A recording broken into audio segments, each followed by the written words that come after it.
All right. Here for Fulton County 11th Judicial Certified Session, the Honorable Judge Scott Massachusetts Society. Thank you all. Please be seated.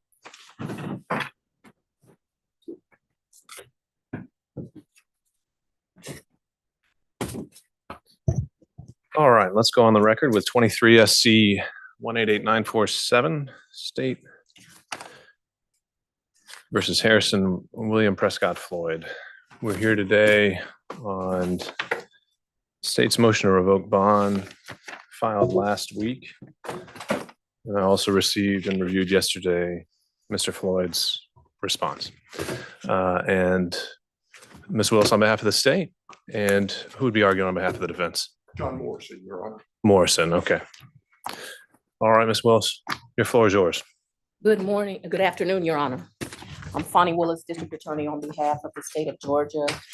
Just want to put some things on the record before we begin, and then the order in which we plan to proceed.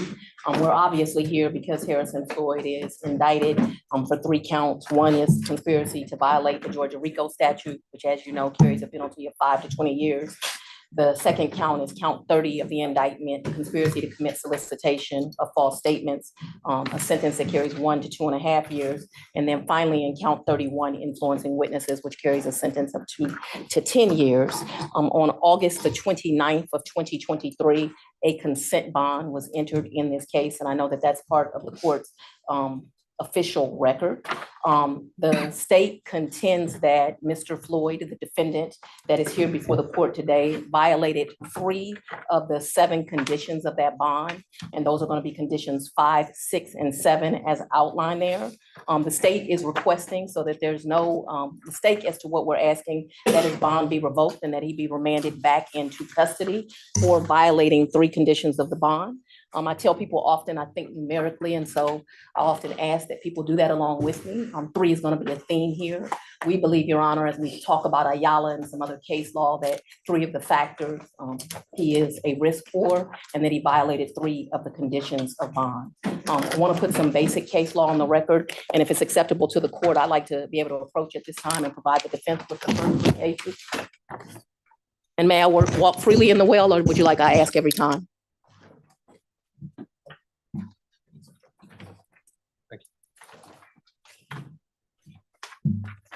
So, Your Honor, just for purposes of the record, I handed you, and the defense is now being handed Ayala versus State, 262 Georgia 704, a 1993 case. We also handed you Hood versus Karsten, a 1997 case. And finally, Clark versus the State, a 1997 case. I want to put these on the record from the beginning because they set up the basis of why we're here. In Hood versus Carson, which is cited at 267 Georgia 579, 581, a 1997 case, it is clear that the trial court has power to revoke bond as long as minimal due process is applied. This means a hearing and a chance to be heard. You're obviously meeting that requirement. We are here today before you. Further, in Clark versus State, the trial court has authority to revoke bond if, following a hearing, the trial court determines that the defendant violates the conditions. Clark versus State is cited at 228 Georgia App 219 at 221 and through 222, a 1997 case. Also, I think it's very important that the court knows that in matters of initially setting bond, the state has the burden of proving by a preponderance. I think that's going to be important. A preponderance of the evidence that the trial court should deny bail to protect the community, and that comes straight out of Ayala, which I would say is the seminal case on bond. We'll also be providing the court White versus State, which is at 307 Georgia 601, and it just says proof by preponderance simply requires that the evidence show that something is more likely to be true than not. And I will have to make sure my colleagues provide White versus the State as well.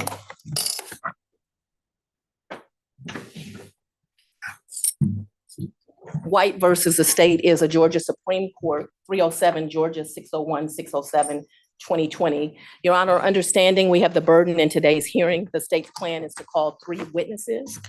Those witnesses, again, 3 being our theme, is Assistant Chief Michael Hill. We plan to call Gabriel Sterling, as well as as well as Attorney Von Du Bois to meet the preponderance of the evidence standard. With that, I don't know if the defense has opening, but as you direct, we will call our first open witness. Mr. Morrison? Good afternoon, Your Honor. One of the things I'd like the court to keep in mind is the spirit of this bond order, which was essentially to make sure that my client doesn't intimidate any witnesses or that he doesn't collude or with other witnesses regarding what their testimony may be. I believe when the court looks at the complained about tweets, you're going to find that that never occurred. It was never his intention either, Your Honor. I believe the court will look through, and after it hears the evidence, will find at most, if he came close to the line, the court will have an opportunity to address that. I don't believe that he should be remanded back into the custody of the state. There's no need for that. One of the things that bothers me is if these tweets had so angered or bothered the state, they would have picked up the phone call and called the defense team of my client and said, hey, listen, he's making tweets. We don't like them. Can you do something about them? And we could have addressed the issue.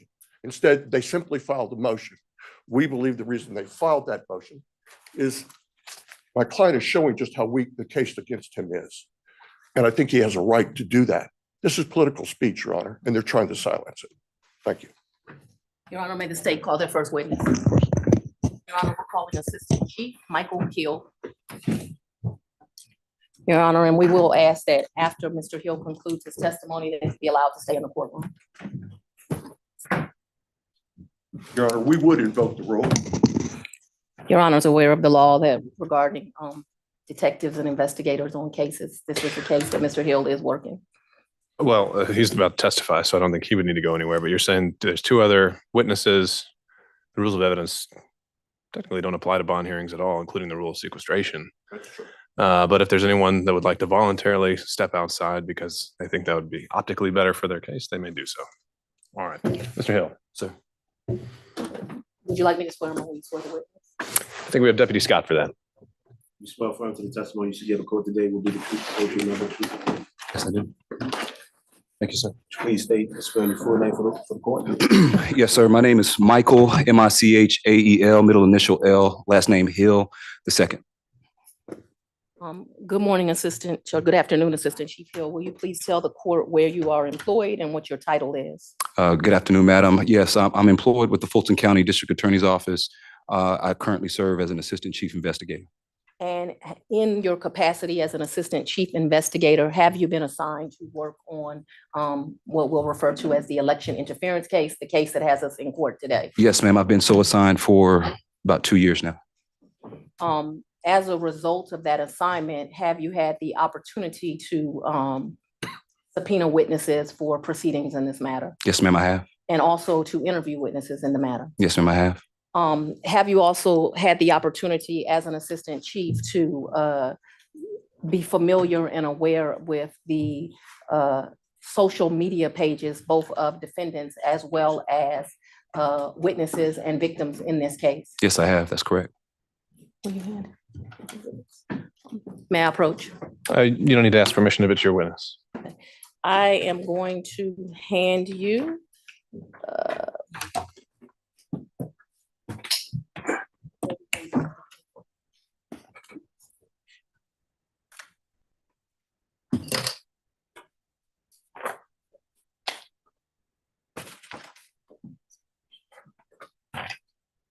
we'll take a minute and look at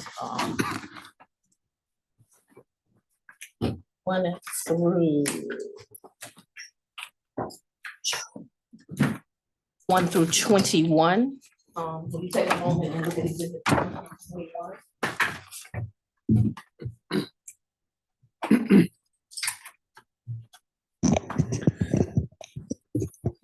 And while he's doing that, I just want to note for everyone, our court reporter is joining us remotely. So at any time you're away from a microphone, just speak up.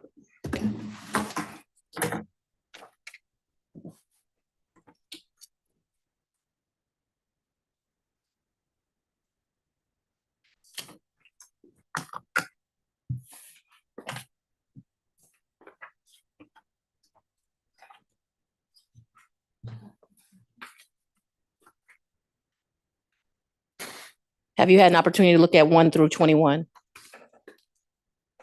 Just a moment.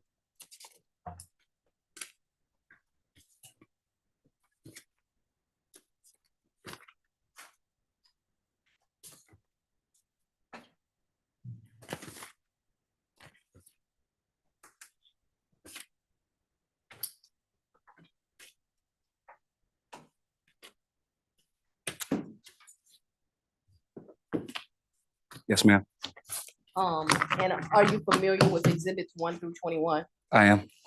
Are you familiar with all of them in the same way? Yes, ma'am, I am. Okay, and can you tell the court how you're familiar with 1 through 21? Yes, ma'am. So I'm familiar with exhibits 1 through 21 because they display the social media pages, specifically X, formerly known as Twitter, of defendant Harrison Prescott Floyd, as well as witnesses, Mr. Gabriel Sterling, and also Secretary of State, Mr. Brad Raffensperger. Your Honor, at this time, we're going to ask that State's Exhibit 1 through 21 be admitted into evidence. Your Honor, I'd ask the court to allow me to order the witness as to the foundation of these prior to accepting them as tendered and evidence. You challenging the authenticity of these? Yes. All right. I'll give you some leeway there. Mr. Morrison. Would you like me to do that now? If you would, sir, you're familiar with these exhibits, correct? Yes, sir, I'm familiar. Next to the name, there's a little symbol. Is that correct? Yes, sir. What is that symbol? There's an @ if that's what you mean. The name of the page. Blue check mark at the end of the names. That first witness, Your Honor. I'm not sure. Yeah, that'd be your question. You may. Are you yourself a Twitter user, sir? No, sir, I don't have any social media. I see. I don't Okay. use social media at all. If I may, you'll notice here next to Harrison Floyd's name is what? It's an American flag. Okay. Next to Mr. Sterling's, there's nothing. But if you look here, what is this next to Miss Ellis's? Yes, that's the check signifying that her account's been verified. But the account has been verified. Correct. Mr. Floyd's account been verified? Well, according to your example, there's no blue check next to his name. So I would imagine that means that his account has not been verified. So have you verified that these in fact are tweets, those which purport to be from Mr. Floyd are actually in fact from Mr. Floyd? So You're asking in terms of my authentication or how I verified that these tweets coming from Mr. Floyd, or are you asking me to give you that answer? Have you verified that they came from Mr. Floyd? So the way that I verified, if that's your question, the way that I was able to verify that these are tweets that were, in fact, that came from Mr. Floyd, were for a few reasons. If you look at Exhibit 1, under Mr. Floyd's page, he has there's several comments. One's God's child. The next is Erica's husband. The next is Harlan's dad. The next is a U.S. Flag that says USMC veteran. The next is 2020 at Team Trump campaign. And then the next is one of 19 defendants in Fulton County. And then lastly, you'll see where it says, or underneath all that information, there's a location symbol, and it says North Bethesda, MD for Maryland. As a part of our investigation in this case, one of the ways that we were able to verify, or actually able to state that, unequivocally this is his page, is that first and foremost, look at the second thing that I mentioned, Erica's husband. Mr. Floyd is in fact married to Miss Erica DeMare. The next is, you'll see Harlan's dad. And then there's also a little symbol, an emoji symbol of a little girl next to Harlan. Not too long ago, Mr. Floyd and Mr. Mare actually just had a daughter, and I believe her name is Harlan. Also next to that, where you see the U.S. flag, USMC veteran, Mr. Floyd is also a former Marine or U.S. veteran. Next, when I just stated the 2020 at Team Trump campaign, during Mr. Floyd's time, or defendant Floyd's time here in the state of Georgia, he was actually a part of and associated with, I believe, the president of Black Voices for Trump and a supporter of the 2020 Trump campaign. And then the last thing that I'll state here is you see one of 19 defendants in Fulton County. Defendant Floyd is in fact one of 19 defendants on this indictment. Okay, if I may continue, Your Honor. So you're telling me, Well, Your Mr. Honor, I think we Morrison, could cut to this. let me just kind of cut to the chase here. If you're trying to challenge these things or reserve the objection that Mr. Floyd did not actually send these tweets or make them, is that what you're trying to do in terms of the authenticity? I want to see the authenticity and the basis for these. I believe the state has the burden. I'm trying to hold them to their burden. All right. And although you refer to this multiple times as posts by Mr. Floyd and the opposition's response. Okay, so we're going to admit them over the defense objection. And I think they've been tendered as posts that he gathered from Twitter. If you want to retain your argument that Mr. Floyd did not actually post these, I think that goes to the weight, not the admissibility. So we can continue. And just while we're on that line, did you also see live images, videos, shall we say, from the handle that has just been referred to by the defense? And those live images, were you able to see defendant Harrison Floyd posting himself, giving live speeches, we'll say, from that particular handle? Yes, Madam District Attorney, that was actually going to be my next statement. I have viewed live feed or live video, if you will, posted on that Twitter handle. And who was the person that was posting that? Mr. Harrison Floyd. And did the person who posted them in the live speeches that you watched, did it look like the defendant that is here in court today? Yes. Your Honor, we'll stipulate that that was Mr. Floyd and these videos online. All right. Your Honor, I believe 1 through 21 have now been admitted. And you just described in great detail for defense counsel state's exhibit number 1. Is that correct? Yes, I did. Okay, I'd like to move on then to state's exhibit number 2.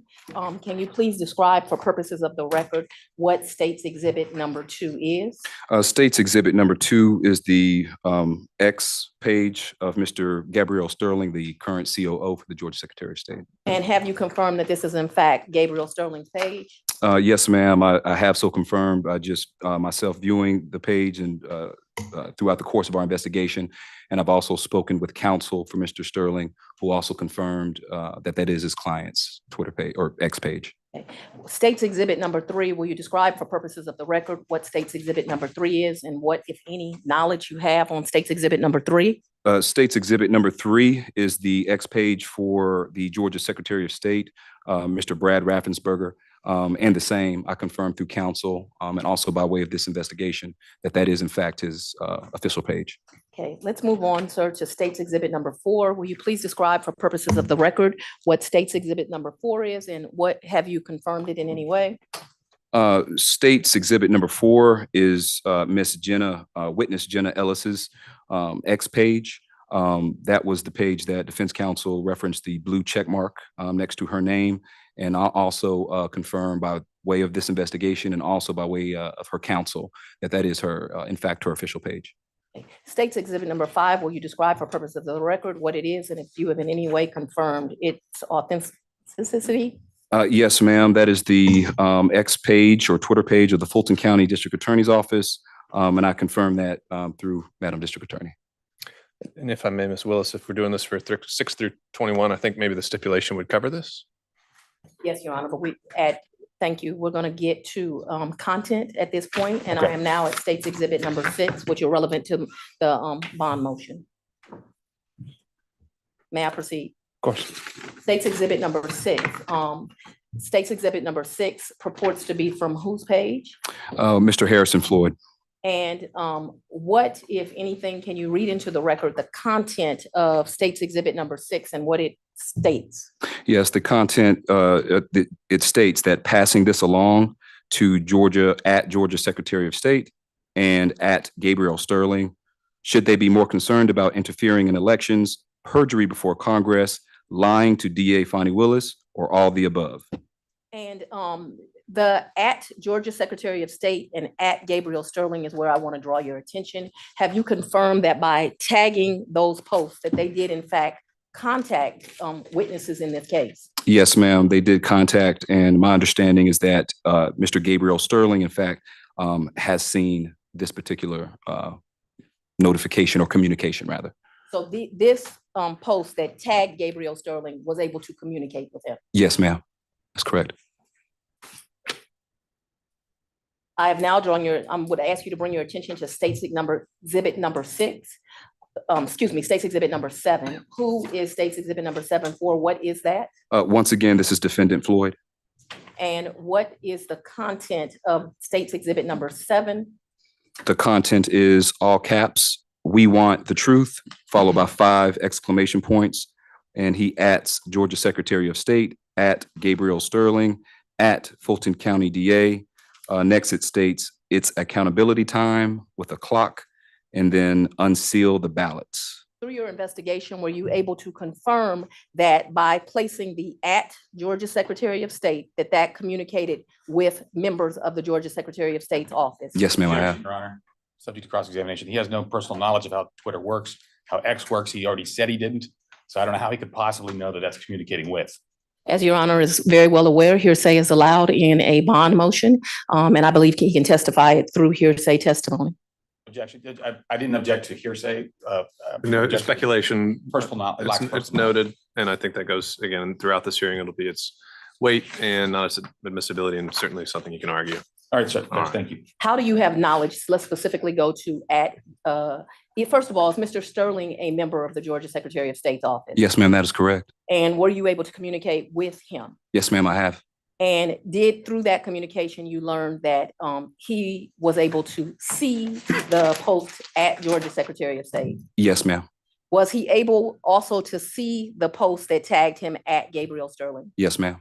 And so do you have first-hand knowledge through that communication that this post communicated with him? I have personal knowledge that Mr. Gabriel Sterling has viewed these communications, has seen them. Yes, And thus they communicated with him? correct. I would like to draw your attention to State's Exhibit number 8. Please read into the record the content of State's Exhibit number 8.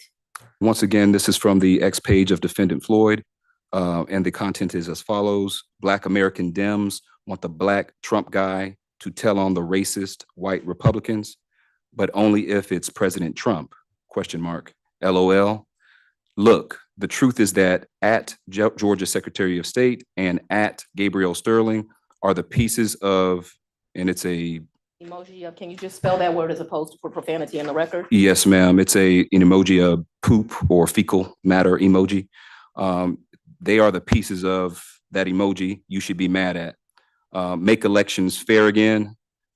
And yeah, that's it. Is there two hashtags after that, sir? Oh, yes, ma'am. The hashtags underneath are hashtag fraud and hashtag Fulton. Let's move on to State's Exhibit number 9. Can you please read us the content in of State's Exhibit number 9? State's Exhibit number 9, once again, comes from the X page of Defendant Floyd. And he states, "It's over," with 5 exclamation points. At Georgia's Secretary of State needs to call his lawyer. He's about to go through some things, exclamation point. Hashtag fraud, hashtag cheating, hashtag election interference. Moving on to State's Exhibit number 10. Will you please read into the record the content of State's Exhibit number 10? Once again, from the page of Defendant Floyd, the content is, "Wow, at Jenna Ellis Esquire. You're a whole mess, girl," exclamation point. So you didn't stop at stealing people's hard-earned money for your, in quotations, defense.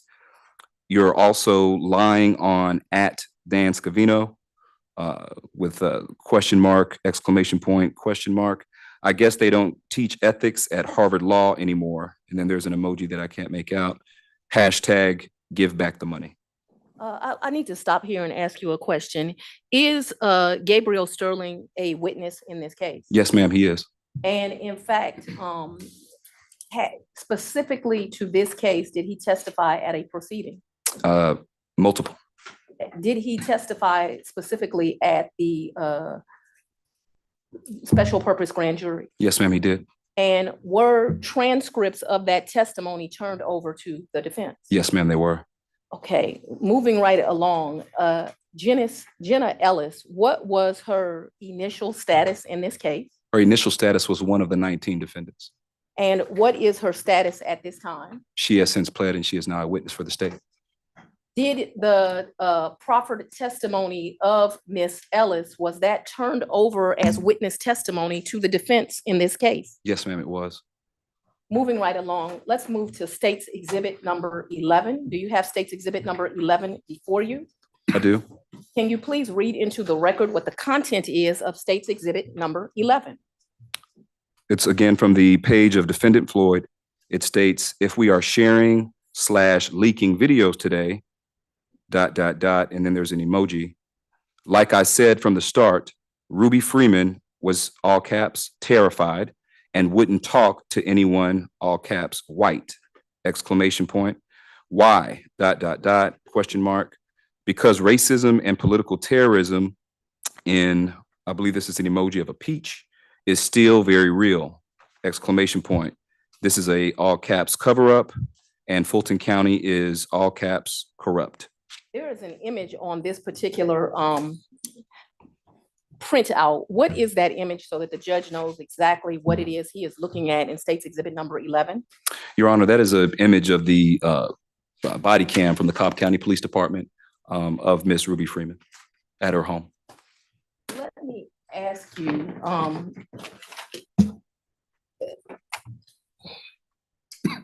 do the basis of the initial charges in this case against Mr. Floyd, do they involve Miss Freeman? Yes, they do, ma'am. And to your knowledge, is Miss Freeman listed 40 times in the state's indictment in this case? She is approximately thereabout, yes. And is that surrounding the charges against this particular defendant? Yes, it is. And this is an image from evidence in the case that is displayed on State's Exhibit number 11. That is correct. Can we move on to State's Exhibit number 12? Can you please put into the record what is displayed on State's Exhibit number 12? Again, from the page of Mr. Harrison Floyd, this is a cover-up, all caps, and Fulton County is corrupt, all caps, with an exclamation point. It is once again that same image of Miss Ruby Freeman at her home via Cobb County Police body cam. And underneath the image, it says, "So this begs the question, if Ruby Freeman didn't trust white people to help her, what did she say to the Black people that offered to help her?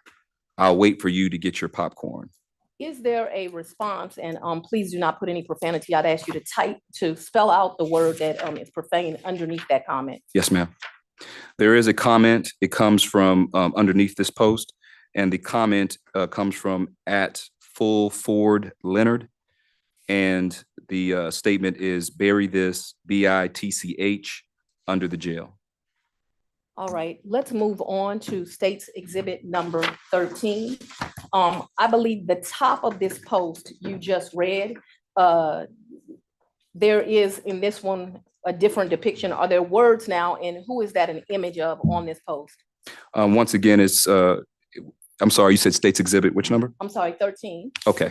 Words in the, first of all, what is that an image of? It is an image of, once again, Ms. Ruby Freeman at her home via Cobb County PD body cam. Okay, and are there words in that particular depiction that were not present in State's Exhibit number 11 or 12? Yes, ma'am, there are. Will you read into the record what those words are? Those words state, he told her that he wanted to help me. Is there a comment beneath that in State's Exhibit number 13? Underneath, there's a comment from @Brunettes. Brunettes are great. And the statement or the comment is Ruby should be in prison with an angry emoji face. Okay, let's move on to State's number 14. Is what's at the top of State's Exhibit number 14 simply, again, the image of Miss Ruby Freeman? Yes, ma'am, it is. And can you please read into, and there's the same text from Harrison Floyd that was displayed before, correct? That's correct. In an effort to not use as much time, can you just get us to what the comment is under that one? The comment from @MS Miss Tish TSH 80 is Ruby the racist. Who would have thunk? Do you consider those to be positive comments? Not at all, ma'am. Let's go to State's Exhibit number 15. Again, the same post from Mr. Floyd, there's an image again. Who is this image of for purposes of the record? Miss Ruby Freeman. And are there different words that were displayed on the previous post? They are the same words. He told her that he wanted to help me. Same words. In image from the body cam in this case? That is correct. And does it display the witness Ruby Freeman? It does. Is that the same Miss Ruby Freeman that is listed 40 times in this indictment? Yes, ma'am, it is. What is the comment underneath? The comment underneath is from @Justine01848685, and it says racist, and then there's a pig emoji. Did you find that to be a positive comment? Not at all, madam. Moving on to State's Exhibit number 16. I believe that this is a different post. Is that correct? It is a different post. Will you, for purposes of the record, read into what the content of this post is? Again, it comes from the page of defendant Floyd. It states, yesterday, the Fulton County DA's office leaked proffer videos, and now they are trying to blame my team in order to get a protective order. Look, @Fonnie for DA, if I was going to leak something, it wouldn't be Sidney Powell or Jenna Ellis. It would be this, #Georgia, #fraud. And then is there an image beneath that? There is an image, yes. And what is that image displaying? The image is displaying the audio captured from the body cam of the Cobb County Police Department. And who is it capturing, whose voice? It's capturing the voice of, I believe it's Miss Ruby Freeman, if I remember correctly. Yes. And let's just for educational purposes, that @Fonnie for DA, because that @Fonnie for DA was there, do you have personal knowledge if that communicates with me? I do have personal knowledge that you have, that it does communicate with you. If she would like to testify, she can take the stand and testify that it's communication with her. I mean, this is trying to give latitude, but. Or I can use hearsay. Yeah, I think it Moving comes in along, through here. State's So Exhibit number discussion. 17. Yes. State's Exhibit number 17. is Yes, that before 17. you? Yes, 17. Can you please refer to State's Exhibit number 17 and tell us what the content is? Yes, once again, it's from defendant Floyd's page. The content is, so if there is no protective order, here's the 911 call that shows no threats were made, check. Ruby Freeman wanted them to, all caps, come back and tell her what we could do for her, check. Ruby Freeman set up the meeting at the police station, not me, check. And then all caps, I did nothing wrong, #Fulton County, #fraud. Let's move on to State's Exhibit number 18 at this point. Does State's Exhibit number 18 show that exact same post you just accounted in State's Exhibit number 17? Yes, ma'am, it does. Can you please read underneath that particular post from defendant Harrison Floyd, what the comment was? The comment underneath the post is from @South40Me, and it states, "The whole world knows what she and her daughter did. Absolutely shameful," and all caps, treason. I'm confused. Is that positive? No, ma'am, that is not a positive comment. Objecting, and moving- Judge, move to strike that last response. Whether he thinks it's positive or not, it's commenting the evidence. You're the fact finder. You can determine All whether. right, I'll overrule for the purposes of this hearing. State's Exhibit number 19. Is that before you, Assistant Chief Hill? Yes, ma'am, it is. Can you read into the record what the content is of State's Exhibit number 19? Once again, this is from defendant Floyd's page. The content is, "Why would my team leak Jenna Ellis and proffer videos when there is better stuff? For instance, Ruby Freeman's job was the reconciliation of ballots.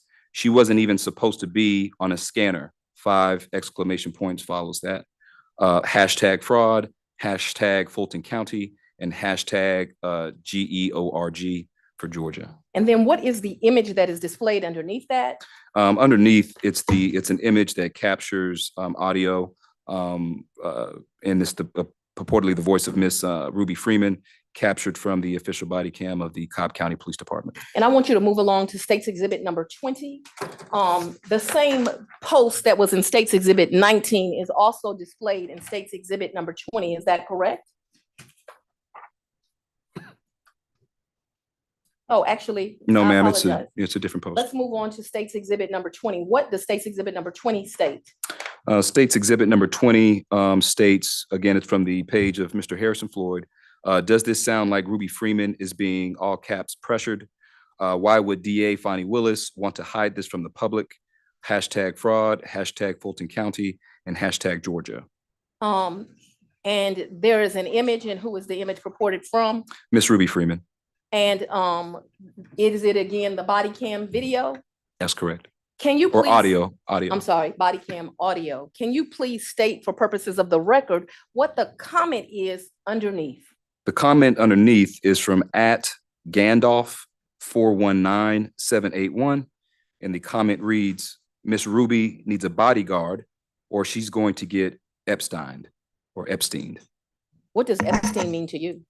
What it means to me is it refers to Mr. Jeffrey Epstein, who was a defendant, rather convicted individual in a sexual assault or sexual of nature crimes that he committed years ago.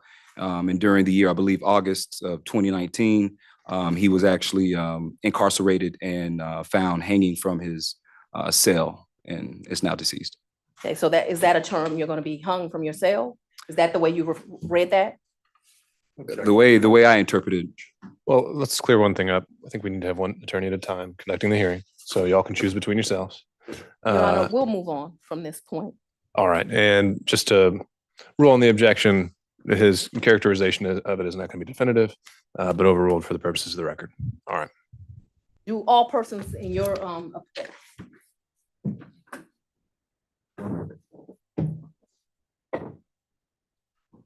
do most people need bodyguards in your knowledge of the world? I wouldn't say most people, man. How about those threatened? Those threatened, sure. Let's move on to State's Exhibit number 21. Is State's Exhibit number 21 before you? Yes, ma'am. What, if anything, does State's Exhibit number 21 depict? It depicts the same image and the same comments from Exhibit 20. And what, if anything, does it state? I'm assuming you mean the comment? Well, first of all, let's read what the defendant, Mr. Floyd's post states, as well as the image, and then the comment in response. Yes, ma'am. It states Exhibit 21. It states the post actually states, "Does this sound like Ruby Freeman is being pressured?" All caps. "Why would DA Fonnie Willis want to hide from the public?" Hashtag fraud, hashtag Fulton County, hashtag Georgia. Again, it is the image of audio from the Cobb County PD body cam from Miss Ruby Freeman. And then the comment is from @Smokey Mount Mystic. And it states Ruby is going to get virtually slaughtered under cross-examination at Trump's trial, and Fonnie will face charges herself. And then there's a parenthetical, if she's allowed to live till then. So if And Ms. Freeman is allowed to live to testify. I'm not certain, throughout the course of my investigation of this particular post, I'm not certain if Mr. or Defendant Floyd is referring to Madam District Attorney or if he's referring to Ms. Ruby Freeman. Objection, Your Honor. Neither of these, this comment wasn't made by Mr. Floyd. This comment was made by a third party. So to Correct. characterize this as Mr. Floyd referring to Fannie or Ruby, which is incorrect. I misspoke, Your Honor. I Ms. meant to- Fonnie, We can clarify but that for the you- record. so that the record is clear, this is a post in response to Mr. Floyd's post related to Ms. Freeman. That is correct. I misspoke. I meant to say the comment was, it was unclear if the comment was referring to Madam District Attorney or, I would live or if she would live. correct. One of us correct, might not make it. Correct, correct. And this is in response to this defendant's post. It's in response to Defendant Floyd's post. As part of your continued investigation at this time, did you have an opportunity to communicate with defense counsel for Jenna Ellis? Correct, I have. And in fact, were you able to determine that those tags effectively communicated with Miss Ellis? I did determine that those tags, in fact, certainly communicated with Miss Jenna Ellis. Meaning that when she was tagged, that allowed her to see the communication from Mr. Floyd. That's correct. And in fact, in response to that inquiry, I'm gonna hand you what has been marked as State's Exhibit number 23. Can you read silently to yourself, State's Exhibit number 23? Have you had an opportunity to do so? Yes, ma'am. And is this a communication from the now previous co-defendant, but now witness in this case? Yes, ma'am.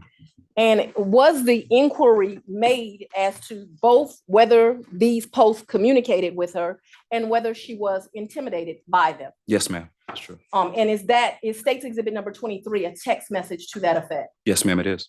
Your Honor, at this time, I'm going to ask that State's Exhibit number 23 be admitted into evidence. Your Honor. Mr. Morrison. My objection to this is it doesn't have any foundation. It doesn't indicate a time or a date. This is just out of the blue. There's nothing on this that verifies this. This is just rank hearsay. I asked the court if it admits it to give it the little weight that it would deserve. So I don't have a copy of any of these exhibits, so I can't really speak to what's on it or what is not. But if there's any more you want to lay, and then we can revisit the objection. So what I've put in State's Exhibit number 23, how did you receive that? So the contact that you just referenced with defense counsel for Ms. Jenna Ellis was with Mr. Mike Melito. I contacted Mr. Melito. I asked him the questions that you just mentioned about whether or not Ms. Jenna Ellis was communicated with by virtue of these tags, and if she felt threatened or harassed by these communications. And this is the response that Ms. Ellis provided to her counsel and her counsel provided to me. And did he also state this to you verbally as well? He also stated this, he read actually read this out to me, yes. He did. So you received it through him verbally telling it to you, and then he memorialized it via this text message. That's correct. And for purposes of the record, was this sent to where? It was sent to my Fulton County issued cellular device. Do you have that with you? I do. Do you have it on you now?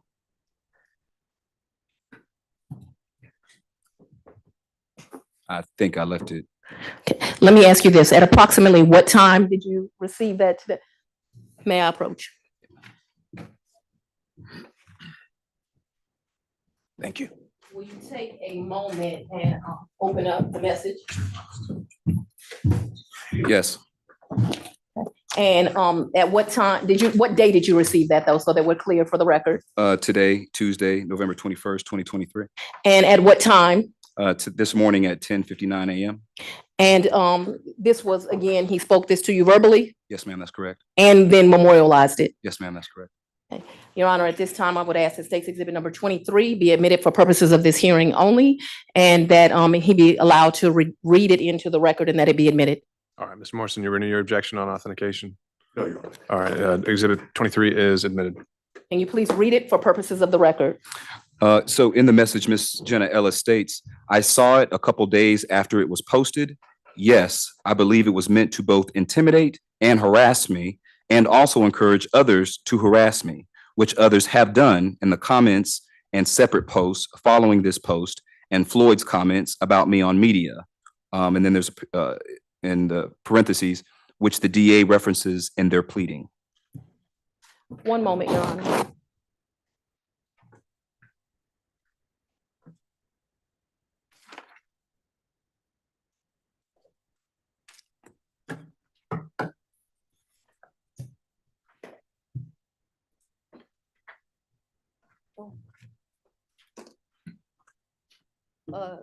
Moving to another line of questioning, in your investigation on Mr. Floyd, does he have other names that you're aware of? Yes, Willie Lewis Floyd III is another alias for Mr. Harrison Floyd. Does he also have in your investigation other open criminal charges? Yes, ma'am, he does. In particular, federal charge for simple assault against two federal officers. Your Honor, Another further for this? specifically, that's not a matter that was raised in your motion to revoke the bond. Bringing it up here and now, that's the basis upon which they asked the court to rule, would deny my client procedural due process by springing it to him on him in the middle of this hearing. All right. Well, Mr. Morrison, if that's a line of argument that you think you need more time to respond to, and you need to articulate how that extra time you need, you can do that, and we'll go from there. All right. I think it's Mr. Hill's up for cross-examination.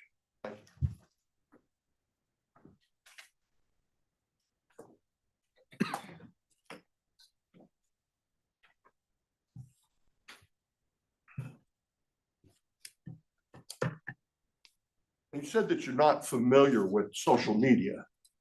No, sir. No, that's not correct. Well, you're not very familiar. You don't use social media. In my personal life, no, I do not. Understand. Now, you said that these are direct communications, is I believe how you characterize that. Is that correct? May I approach, Your Honor? You may. I'm going to hand you what's labeled as Exhibit B for the defense. Are you familiar with this?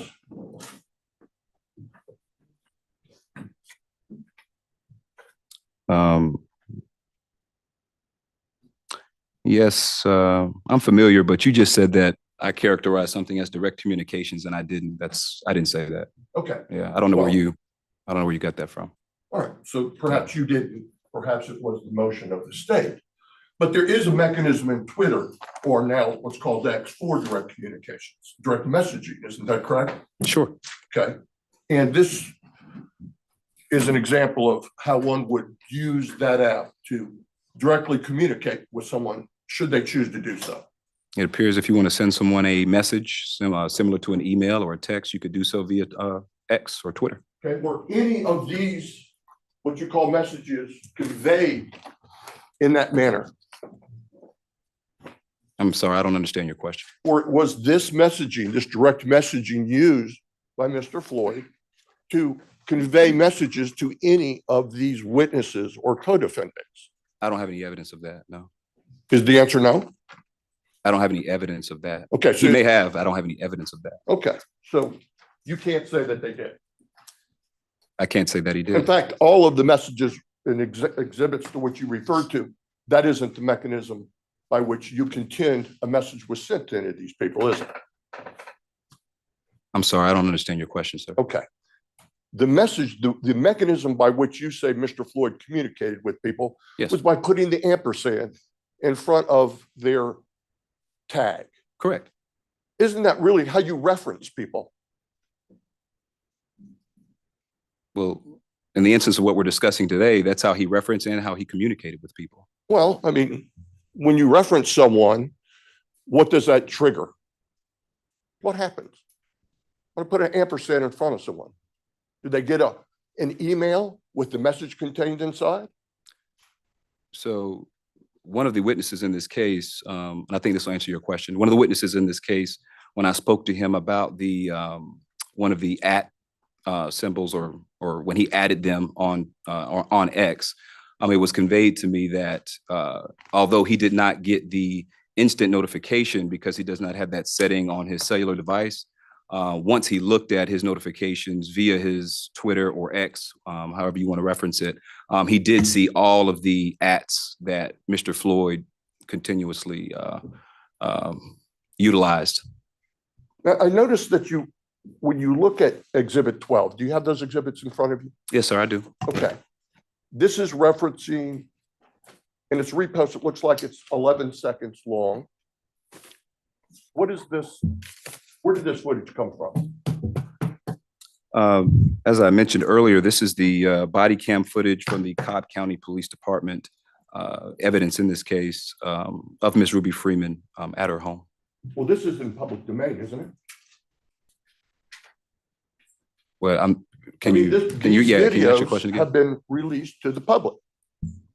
Some of these videos I have seen in public articles and news media. I have.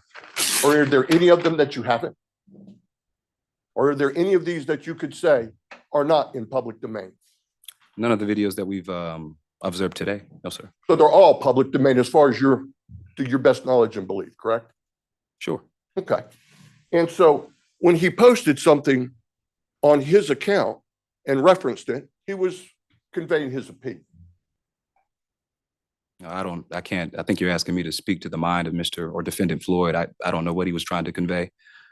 Well, I see here, for instance, on number 12, it states Exhibit 12, where it says an ugly comment by Leonard Fulford. Who's Leonard Fulford?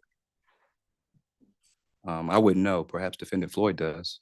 I don't know. Did you ask Mr. Floyd if he knew who he was? I haven't spoken to you or the defendant in this case. Okay, so in other words, as far as he may know, but he may not know, correct? I don't know, sir.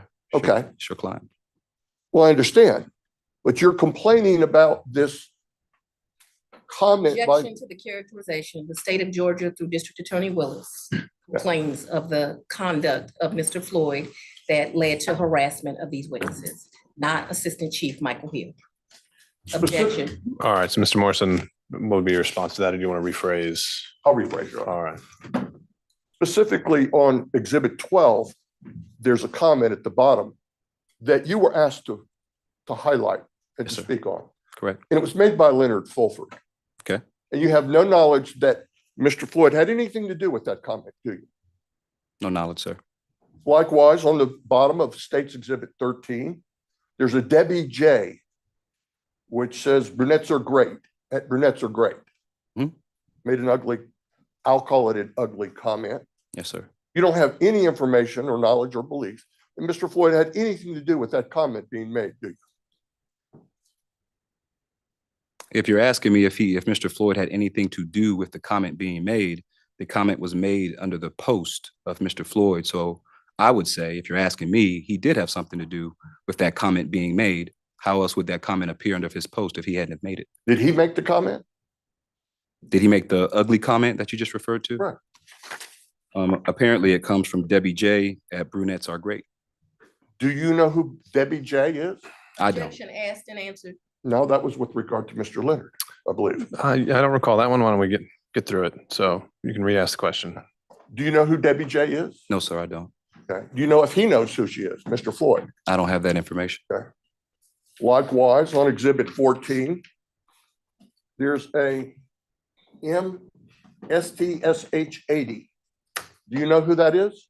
No, sir, I don't know who that is. Do you know if Mr. Floyd knows who that is? I wouldn't know, sir. Okay. Do you have any information that, okay, let's go to 15. Justine made a comment. Yes, sir. And do you have any information that Mr. Floyd knows who Justine is? Same answer. No, I don't. Okay. Or Cindy P on Exhibit 16.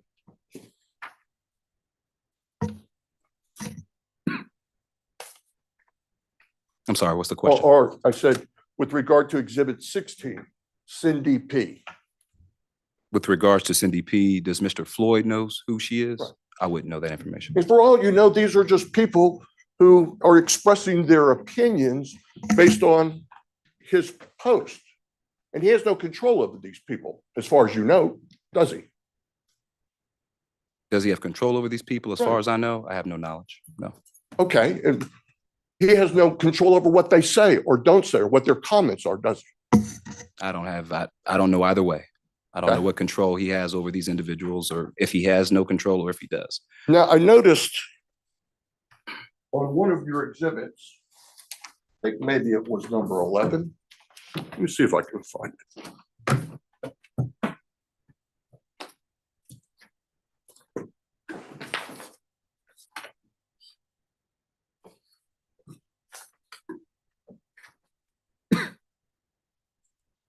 One moment, Your Honor. I've got these out of order.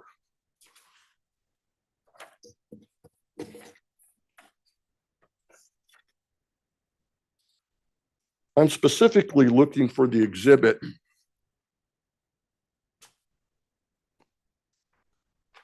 where Mr. Floyd talks about, let me find it here. One moment, please, Your Honor.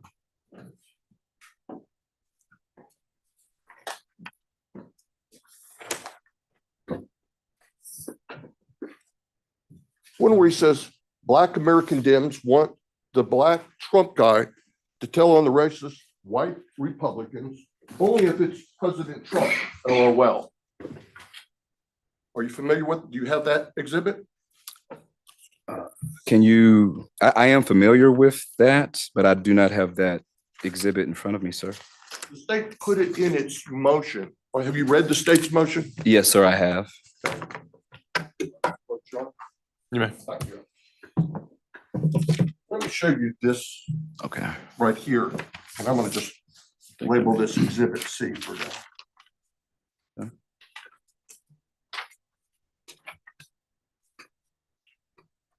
Do you recognize this post here at the top? Yes, sir, I do.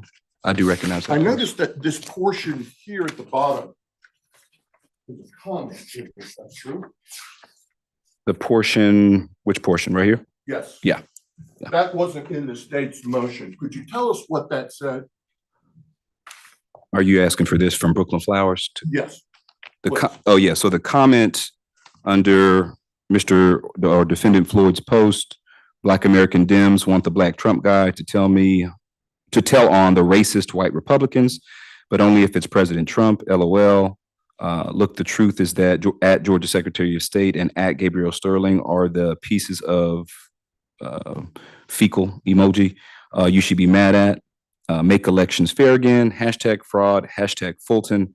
And then there's a comment from Brooklyn Flowers that states, you're, in all caps, broke and going to waste more money putting forth this all caps election lie.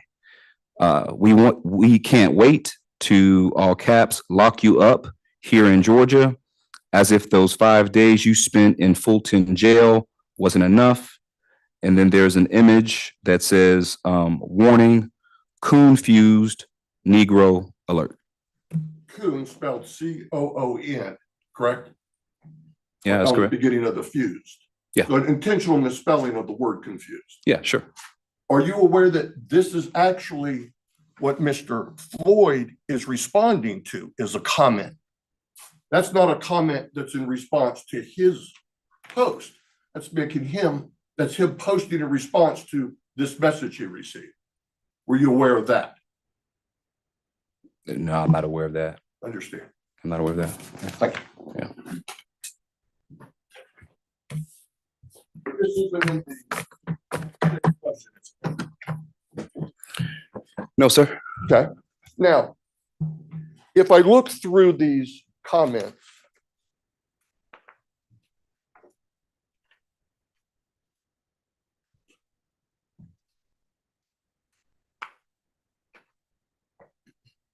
he makes a comment, for instance, in Exhibit 19. Next comment, he says, why would you leave Jenna Ellis and proper videos when there's better stuff? For instance, Ruby Freeman's job was the reconciliation of ballots. She wasn't even supposed to be on a scanner. You're familiar with that, Yes, sir. okay? Do you contend that has something to do with the allegations against Mr. Floyd? I'm sorry, do I contend that, ask the question That again. him talking about what Ms. Freeman's job? Stipulate that goes to the facts of the case, if that's what he's looking for, we'll stipulate to it. No, I believe it doesn't go to the facts of the case. All right, so the stipulation is rejected. Mr. Morrison, you can ask your question. Isn't it true that this is just speaking about what her job was or wasn't and what he could release? In other words, that he didn't release the proffers. Yes, sir. That's correct. In fact, there's a lot of these where he's talking on the 13th and the 14th about the proffers that were made. And that he's upset that his team has been accused of, or he has been accused of, quote unquote, leaking these proffers. And he denies it. Is that true? Yeah, sir, that's true. And do you believe that there's anything in the bond conditions that prohibits him from defending his good name? I wouldn't say that there is. Now, likewise, I noticed this exhibit 23 that you put together and how it says, I saw it a couple of days after it was posted. Yes, sir.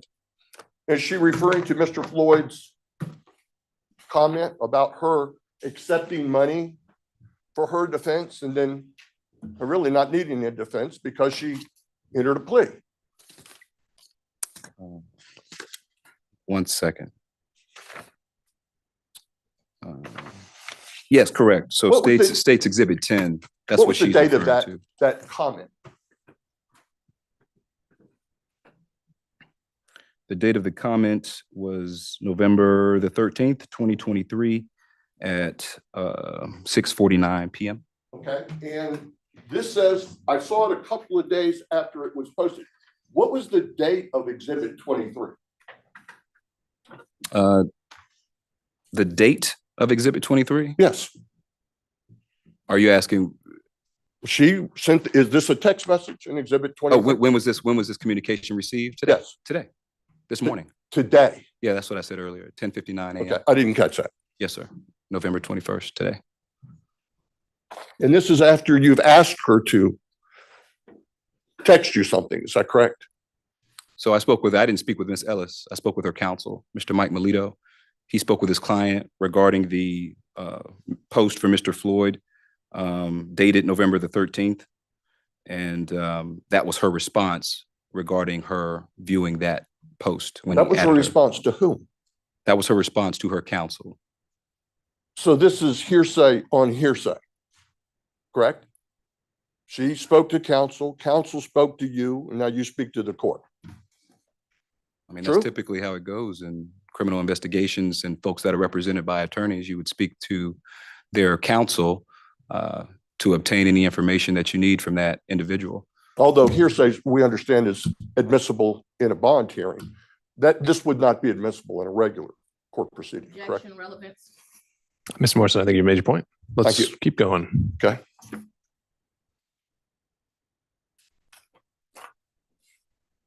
Isn't it true that none of Mr. Floyd's posts contain any threats of violence?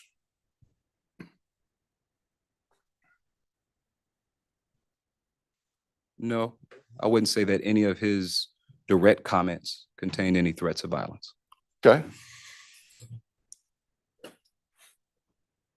Is there anything in his comments that show he's trying to get witnesses that he's trying to collude with witnesses to change or alter their testimony? I believe you're asking me to somehow enter the mind of defendant Floyd and trying to figure out what he's trying to do. No, I'm asking you about the content of Mhm. the post. Is there Right. anything in there Right. that you see Right. that indicates he is, if you were one of these people? So my response to that is, I believe you're trying to ask me about the mind of defendant Floyd and what I'm he's not. trying to do. And my response to that is, I can't tell you what he's trying to do to these individuals that have been identified as witnesses in the case, but I can tell you that he is certainly communicating with these individuals. and, what effect that may have upon their testimony, what effect that may have upon them feeling harassed, threatened, or intimidated, I believe is up to those individuals. And that, as you saw in State's Exhibit 23, that's how witness Jenna Ellis felt by virtue of Mr. Floyd's communications to her. Well, you're the one who solicited this response from Mrs. Ellis, correct? I mean, she didn't reach out to you and say, hey, I saw this communication and I feel intimidated, did she? No, she didn't. But I would imagine she may reach out to maybe law enforcement and where she resides or something of that nature. But I'm not asking you. But no, she didn't. Yeah, she didn't reach out to me to tell me that she felt threatened or harassed or intimidated. This was her response when asked. Understand. And you've not received any communications from anyone else that you brought to this court showing that anyone was intimidated or felt harassed or pushed to collude or change their testimony, has it? I believe the other witnesses that are testified today may be able to speak to that. Okay. Well, I'm asking you. Have I received any other information about witnesses feeling intimidated or harassed? Is that the question? I'll move on. Let's see.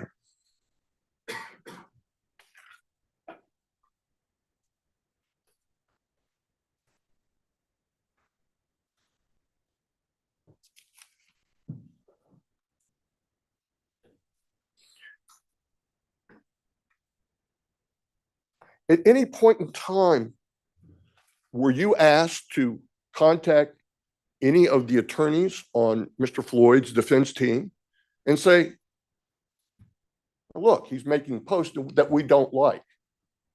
No, sir, I was not asked. Okay.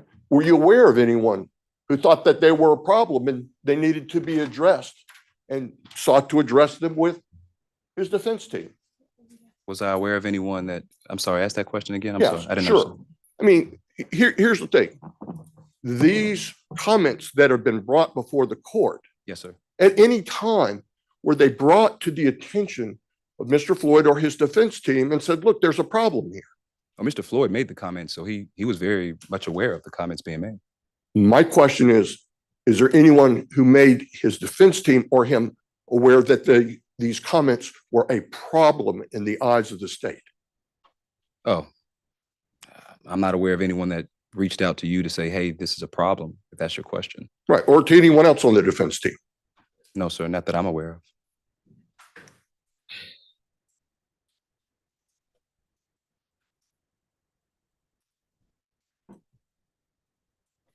And in any of these comments, he never asked for a response from anyone, did he?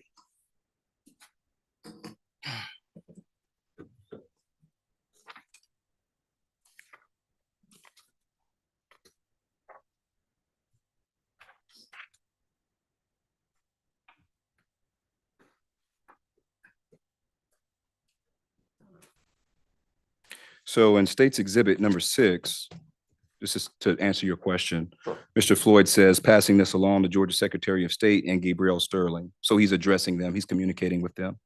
And then he asks the question, should they be more concerned about interfering in elections, perjury before Congress, lying to DA Fonnie Willis, or all the above?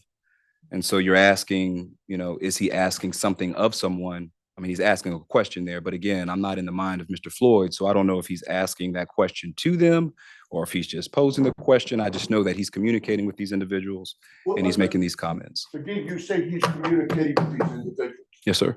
In fact, when I asked you this question earlier, Sure. he's not communicating. He's referencing these people.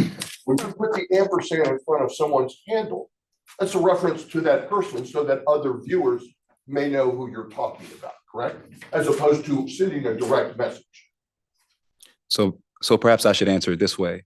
I disagree with you in your categorization of that. He's communicating with these folks individually. And the way that I know that is that Mr. Gabriel Sterling, in fact, stated that when he was added, when that communication was made by Mr. Floyd, when he opened his cellular device, he went into his X app, or formerly known as Twitter, and he viewed all of the ads that came from Mr. Floyd. So in my mind, and I believe in my mind, that's communicating with. So when someone has the ampersand put in front of their handle, it simply sends them a notice that they were referenced, correct? Mr. Sterling was put on notice by Mr. Floyd, defendant Floyd, that he's communicated with him or he's added him. He's made a comment about him. Or that he's referenced him. You can say that too. Because But I Often categorize it as being, as communicating with. often using the ampersand is a way of referencing people for others to know who you're talking about. And to likewise let someone know that you've talked about them. Objection asked and answered. All right. And I also think I'll cover this after we're done with Mr. Hill, but I do think we're covering things that could very well be taken care of through argument or proffer. And in the interest of finishing today, I think we should refocus on that. Yes, sure. Willie Lewis, you referenced Willie Lewis. Hmm? Do you know who Willie Lewis is? Willie Lewis Floyd III is an alias for Mr. Harrison Floyd. You're not aware that that's his father. You know, I did see another Willie Lewis Floyd that does not have the third at the end. And I always thought that was his father. So you just confirmed that for me. Yeah. I thought that was his dad. So when you say that Willie Lewis III is Mr. Floyd, you may have been incorrect, correct? No, I'm absolutely correct because I'm talking about Willie Lewis III. That's also the name on Mr. Floyd's, defendant Floyd's North Carolina driver's license, I believe. Did anyone from the Secretary of State or Mr. Sterling contact your office at the time these posts were made? No, sir, not that I'm aware of. Thank you. Redirect, Your Honor. Well, I think we're going to start at the end. One of the questions on cross-examination was, did the defendant communicate with, did he ask for responses from people? I'm handing you again what's marked as State's Exhibit number 12, and for brevity's sake, the last sentence by Mr. Floyd in State's Exhibit 12, what does it say? The last sentence states, "I'll wait for you to get your emoji popcorn." Okay, and then also here in State's Exhibit number 8, in the, we'll call it the second sentence here, does he request a response? What does he state? Look, the truth is that at Georgia Secretary of State and at Gabriel Sterling are the pieces of poop you should be mad at. Okay. How they should feel, correct? Correct. Also, I want to correct the record. I'm marking as State's Exhibit 27, the defense's motion, and specifically page 27 of the defense's motion that they filed. Is State's Exhibit 27 would already be part of the court's record at page number 7. I'm going to ask that it be admitted at this time. I'm sorry? Without objection, Your Honor. Okay, thank you. The defense attorney asked you when you were on cross-examination how these posts came, and there was I would call a racial epithet against Mr. Floyd. That's but correct. he asked you, how did it come? Was it not in direct response to Mr. Floyd's post? Was the comment that came that he referenced, was it in direct response to Mr. Floyd's post? When you're now looking at it as it is displayed by the defendant in the defendant's motion? Yes, yes, Your Honor, that's correct. I'm now showing you what I've recently marked as State's Exhibit number 26. State's Exhibit number 26 is the actual bond, consent bond order in this case. Do you recognize it to be that? I do, ma'am. Is it Stipulated. part of the court? They'll stipulate it. I'm asking that it be admitted. I'd like you to read into the court record what provision number 5 says. Provision number 5 reads, "The defendant shall perform no act to intimidate any person known to him to be a co-defendant or witness in this case, or to otherwise obstruct the administration of justice." What was the status of Janice Ellis? Initially, she was one of the 19 defendants in this case, and she is now a state's witness. Okay, so she was initially a co-defendant, correct? Correct. What is the status of Gabriel Sterling in this case? He is a witness in this case. And Miss Ruby Freeman being listed 40 times, what in fact is her status? She is a witness. All right. Number 6, can you please read into the record, first of all, the whole provision of provision 6? Provision 6. I'm sorry to interject. The document speaks for itself. I mean, Well, Your Honor, I would ask that he had him on direct. I now have him on, on cross. I would like to make some brief points. She has redirect, I can understand, but I mean, for him to sit here. No, and read the order. I take your point, Mr. Ketchum. If we could just refrain from reading things that are already part of the record, and if there's an additional follow-up, we'll just get to that part. Okay. Well, I'm going to ask you to state number 6 because I want to point out some words in number 6. So if you'll read it in its context, and then if you'll tell the court 1, 2, 3, 5, 6, 7, 8, 10, 11. What is the 11th word? Please read number 6 and then tell me what the 11th word in provision number 6 is. Okay, so the provision is the defendant shall not communicate in any way, directly or indirectly, about the facts of this case with any person known to him or her to be a co-defendant in this case, except through his or her counsel. And the numbered word that you wanted to emphasize was indirectly. Indirectly communicate. Indirectly, correct. Okay, let's read number 7. Can you please read paragraph number 7? Also word number 11. Can you read the whole thing? Yes, ma'am. So 7, the defendant shall not communicate in any way, directly or indirectly, about the facts of this case with any person known to him or her to be a witness in this case, except through his or her counsel. And the word that you emphasized was indirectly. And is this bond order in fact entered with Harrison William Prescott Floyd That's correct. and signed and agreed to upon by both the state and defense counsel? That's correct. Who signed this order? Counsel for the defendant, And who signed the order from the court? the Honorable Scott McAfee. Did you have an opportunity to review how many times the posts against Ruby Freeman were viewed? Yes, I did. How many? Nearly 500,000 times. I think the approximate number is 466,000. And in your investigations, have you had the opportunity? This is beyond the scope of direct and cross-examination. And the line of questioning is the reach of these posts, is it right? All right. We can open up that line. I think it's relevant. And in investigations, I know you said you did not personally have a social media due to your line of work, but have you had the opportunity to investigate social media posts? Yes, And is it the culture of social media when one post, people respond? that's correct. One moment, Your Honor.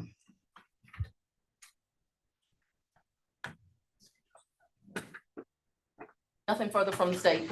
All right, recross. So you researched Ruby Freeman's Twitter account, is that correct? Or X account? Is that what you're saying? Miss Ruby Freeman, I'm not aware if she has an X account. I don't believe she does. So she didn't even have an account on this social media platform, Not that I'm aware of, sir. okay? And you said her name was referenced how many times? No, sir. The question was how many times was the post in which Mr. Defendant Floyd references Miss Ruby Freeman, how many views did those posts obtain? And the answer to that is nearly 500,466,000. Okay. That's the answer to that. And likewise, Jen Ellis has how many followers? 1 million, I believe. Over 1 million, correct? Yeah. Now, you said that Gabriel Sterling's going to be a witness, as well as Ruby Freeman.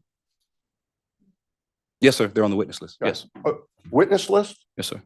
Have you turned over that witness list to us? I'm not sure of that. I believe you should have that witness list. I'm not sure of that. Would you be surprised to learn that we don't have a witness list? Yeah, I'd be surprised to know that. Okay. And likewise, let's see. One moment.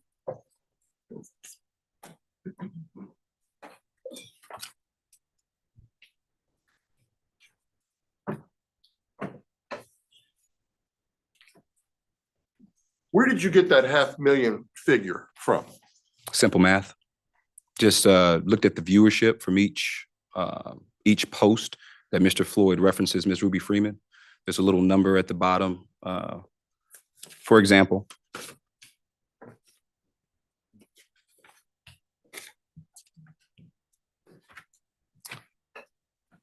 if you look,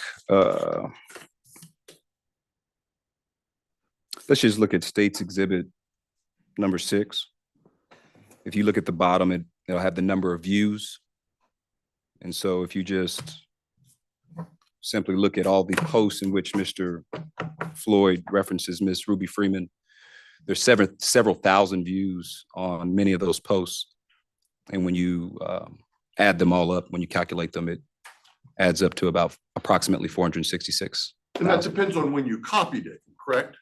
Say again, sir? Does that depend on when you copied it? When you say copy, do you mean Right, when when it was viewed, when I last saw the number? Yes. Oh, yeah, I'm sure it's probably more now. Okay.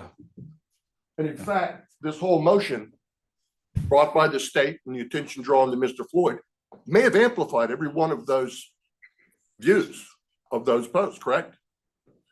Possible. I mean, I wouldn't know the answer, possibly. Understand. Your Honor, just very briefly, if I may. All right, very briefly. We've already admitted into the record 27, which is part of the record anyway, the bond motion. I'm on page 3 of the defense's motion at the second paragraph, 1, 2, 3, 4, 5, 6. Review that to yourself. And will you state what word does the defense refer to Ms. Freeman as? So in this document, Defendant Floyd's counsel refers to Ms. Ruby Freeman at that line as a favorable witness. She is a favorable witness. They recognize in their own motion, although they claim they're not witnesses, that she is in fact a Judge, witness. we never said she wasn't witness. Sorry. I think that's accurate. I'm not sure Right. what the point is here, where we're going with, but Ms. Willis, what's our next point here? Sorry. What's our next line of inquiry here? In page 8, how do they refer to Miss Jenna Ellis? Ms. Jenna Ellis is referred to as a witness. Now So a they witness. acknowledge them as witnesses, correct? That's correct. That's it, Your Honor. All right, Mr. Hill, thank you. Investigator Hill, just to clean up the record, I think state tendered a exhibit 20. Obviously, we got state's exhibits 1 through 21 that were admitted. Then there was a 23, which was Ms. Ellis's response. I don't know if that was formally admitted. Was there a 22? There is going to be a 22. It was pre-marked, so not at this time. Were there other state's exhibits tendered? 26 and 27. 26, all right. And those were, I think, admitted without objection, if I Your recall. Honor, since I referenced an exhibit B and C, does the The state has no objection to that. I mean, I think one of them was just the response, which is already in the record. I don't think, but number B, letter B, exhibit B, Your Honor, is an exhibit which specifically shows, I'll grab it here. okay. And so if, we'll just need digital copies of those provided, and we'll have those for the court reporter. Madam Okay. Clerk, just to make sure the court has. Sure. Just a moment before we do that, I just wanted to inquire, just so we are staying on track here. I know the state had mentioned there are 2 more witnesses. Did the defense intend to call any witnesses today? I don't know yet, Judge. I want to see what they have put on. Okay, but there's a possibility that 1, 2, what is the Possibility. ceiling of defense witnesses that could possibly be called? Okay, thank you. So potentially we have 3 more witnesses to get through, and we took about, well, 2 from the state and 1 from the defense. And we've got an hour and a half that we just spent on the first one. So in order for us to finish today, which is the goal, I think there were a lot of things there throughout that first direct that maybe would be more appropriate for a jury. And I'll just note that I'm very familiar with the record and I've read the responses, and I don't need quite as much handholding. So there's a lot that I think could just be argued and proffered. And if there's an objection to the proffer, you can make that objection. But in terms of how Twitter works or what the bond order says or who signed it, I promise you that I know that. So with that, I would ask, and I might be a little more willing to step in here if we can't stick to that. It's a taking calls next witness. We will, Your Honor. We don't expect either of these to be as long. All right. We shall call at this time, Mr. Gabriel Sterling.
You swear affirm to today's testimony should get according to truth.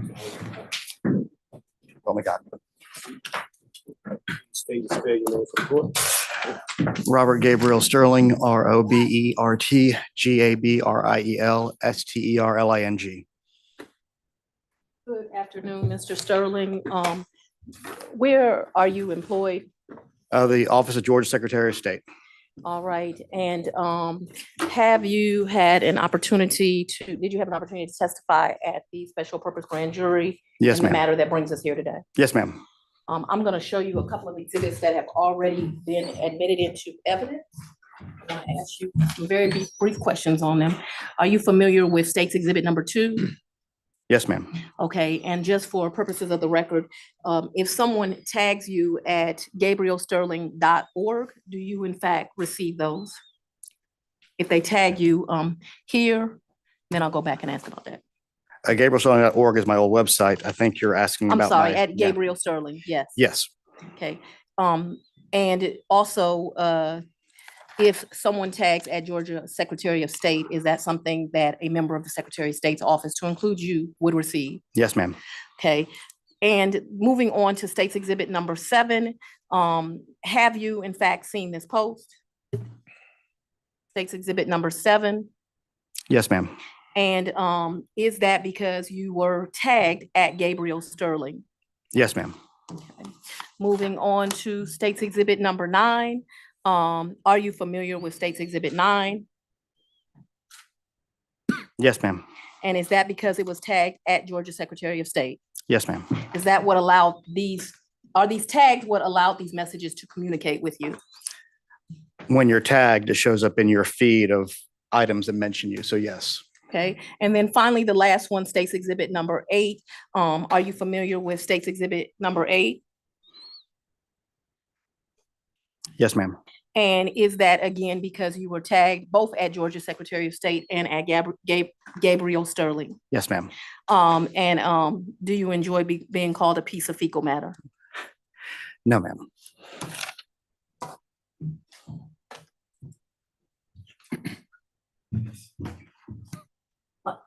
Are you a witness in this matter? Yes, ma'am.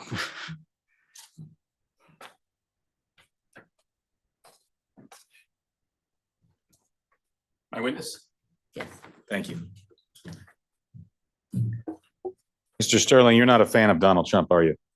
Objection, relevance. Goes to bias. Bias against Mr. Floyd. All right, we'll give you a little leeway on this, Mr. Gattron. You know Mr. Floyd is a Trump supporter, don't you? Yes. By the way, the state reached out to you about these posts, didn't they? Yes, sir. And they asked you to come in and testify about this. They subpoenaed me. Yes. They subpoenaed you to come here. Yes. These posts aren't threatening to you. They may not be nice, but they're not threatening and intimidating to you, are they? It's par for the course when you're in a public figure. So you are a public figure. Yes, sir. When you're tagged, the ampersand you said shows up in your feed. Yes, sir. That is a mention of who you are, correct? The way it works is essentially when you go to for people who don't know Twitter or X, you'll have notification in the bottom part saying if there's a little bell, basically, if something mentioned your name or anything that you follow, you'll have a little red number in there to show you the new things that have happened since the last time you were there. And then you would go to that and you would see things where you were tagged in. Yes, sir. Okay. I don't know if you have State's Exhibit 7 in front of you. I have nothing in front of me, sir. Your Honor, may I approach briefly? Showing you State 7.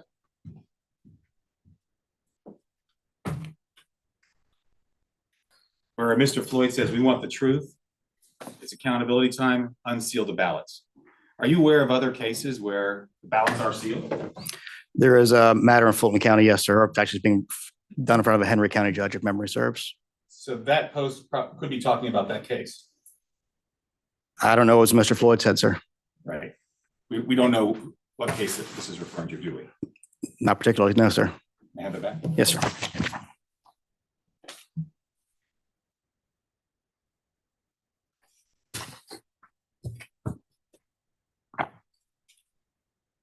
Are you also, you have approximately 67,000 followers on your account? 70,600. 70,600.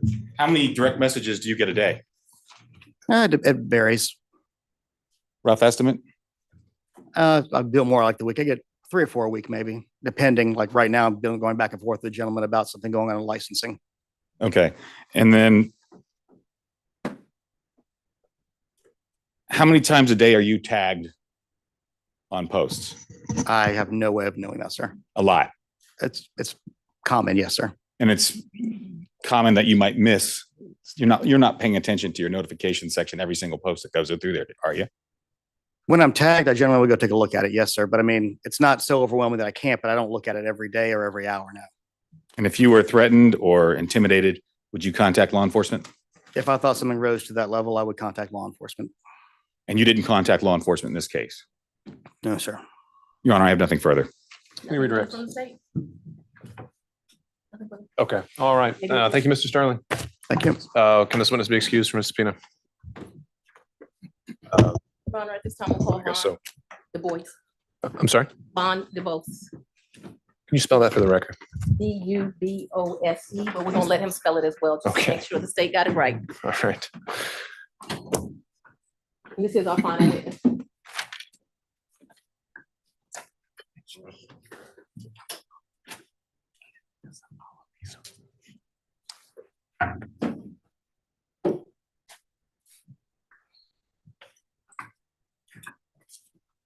Madam Prosecutor, who is the next witness? Bond Du Bois. Vaughn? Mhm. Is that law enforcement? Not- Is that a witness? Thank you. From this hearing.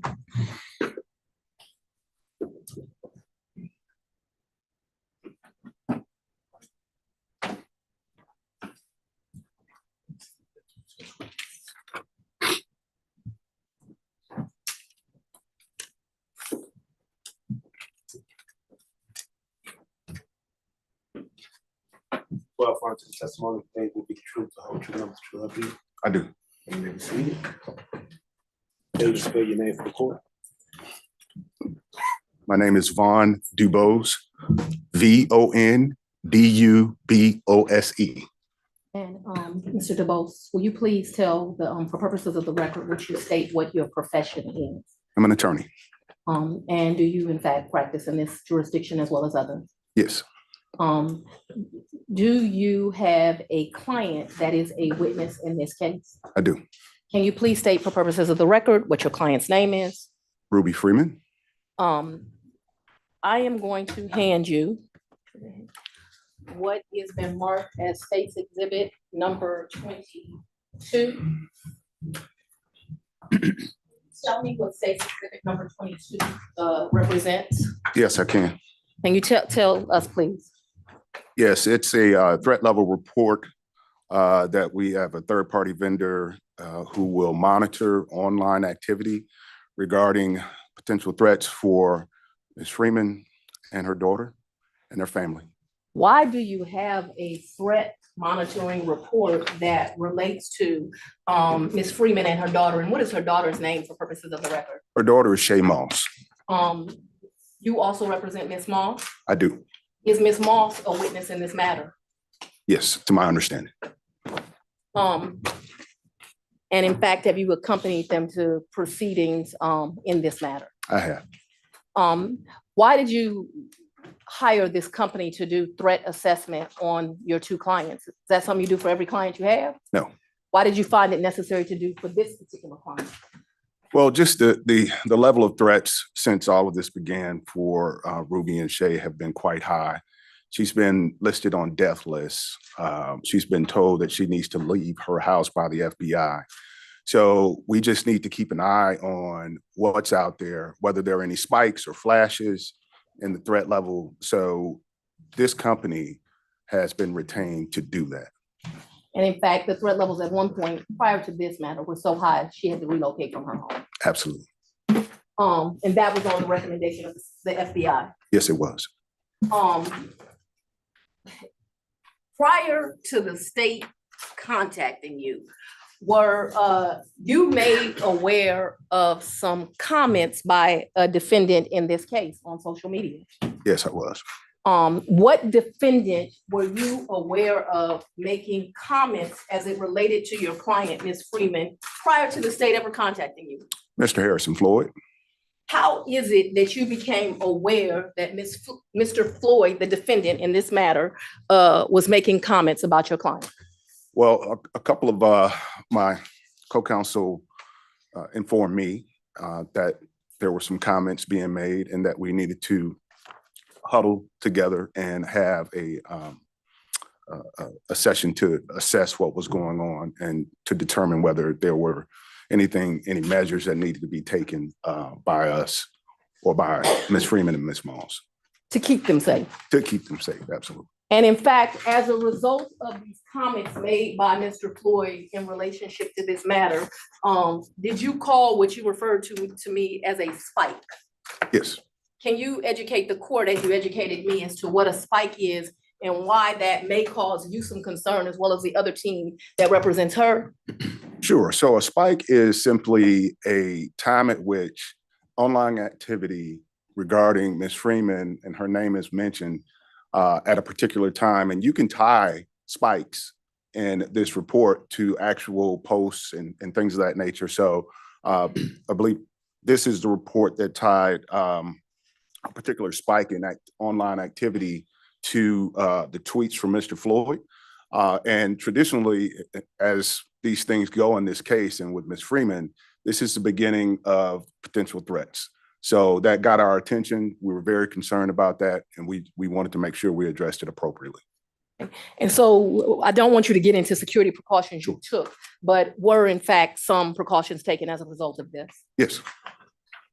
One moment. No further questions. Your Honor, at this time, I'd ask that State's Exhibit 22 be admitted into evidence. Subject to cross. State's Exhibit 22, you need to clarify some things before its entry. All right, well, let's start with that. Okay.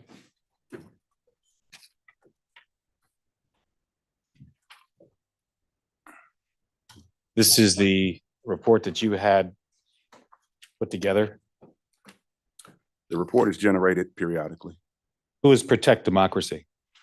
Protect Democracy is a not-for-profit. And so they're the ones that are generating this report? No. Why are they on here? Are you Jensen Hughes? Is that your firm? No. Why is Protect Democracy here for the date of November 15th, 2023? Protect Democracy is counsel to Ms. Freeman and Ms. Moss. Oh, they're also an attorney? Yes. Okay, I'm sorry. I didn't know. Just asking. Yes. So this report, all these pages, this isn't all just Harrison Floyd, is it? Not to my knowledge. Right. It's other people like the Gateway Pundit, correct? I think they mentioned, yeah. All these posts, all these videos, they're in the public domain, are they not? What posts? These videos of Ms. Freeman at the Cobb County station. I don't know if all of them are or not. I can't Do say. you have no idea whether these things are in the public domain already? When you say these things, what are you referring to? Oh, I'm sorry. Ms. Ruby Freeman's videos of her in the Cobb County police station being on body cam that night of January the 4th or 5th, 2021. Okay. And I'm having trouble kind of understanding which particular videos you're talking about. It's hard. All the if I don't Cobb have County them in front of me, but all the Cobb County police videos.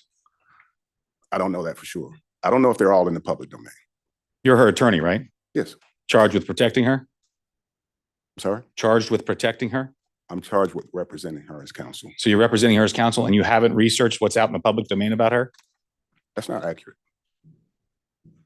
Well, you don't know whether any of the Cobb County videos are in the public domain, right? That's not All what I right, said. and also, Mr. Katrov, I think the focus here was supposed to be the admissibility of State's Exhibit 22. That's the Yeah, I'm pending sorry, Judge. question. So this also includes other people apart from Harrison Floyd, does it not? Like the Gateway Pundit.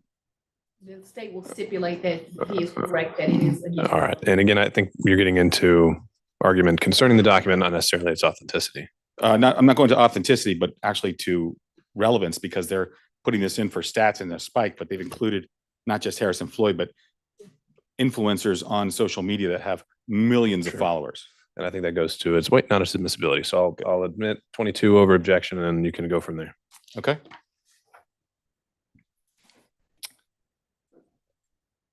Miss Ruby's address is private, correct? Yes. Phone number is private, correct? When you say private, do you mean, It's not out in public. well, her address has been out in public, her previous address. And have you spoken to her in the past few days Yes, about this issue? yes. And did she call the police about this issue? No.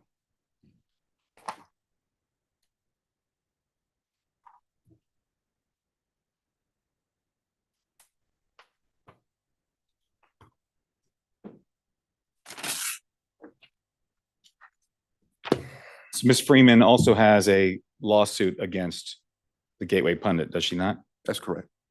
And so this report was generated for that lawsuit? No.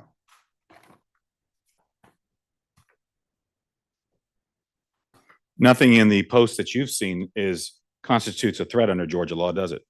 Which post are you talking about? Post that the state showed you about Ms. Freeman today. You're gonna have to show me what law you're talking about. I'm not quite sure what you mean when you say a threat under Georgia law.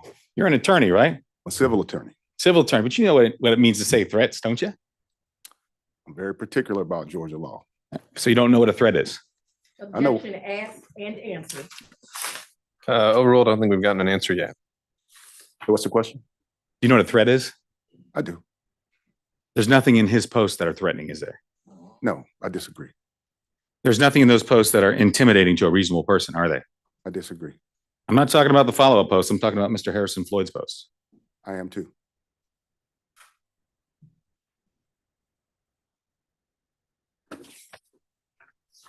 The threat level on this report doesn't show that the spike came from Harrison Floyd, does it?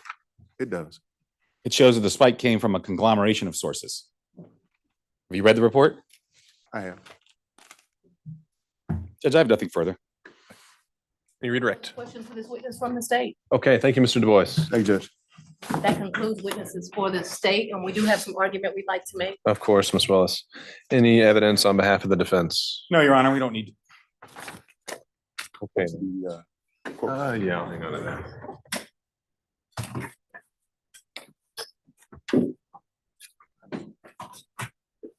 Do we need a break at all? 5-minute break would be nice for. Let's do that. May I have access to the ladies' room that's there, please? Morris. We'll do the jury room, or you saying she wants to go back here? You want to go to the jury room? Or you want to go Yes, back? that's fine.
Very specific. The guy.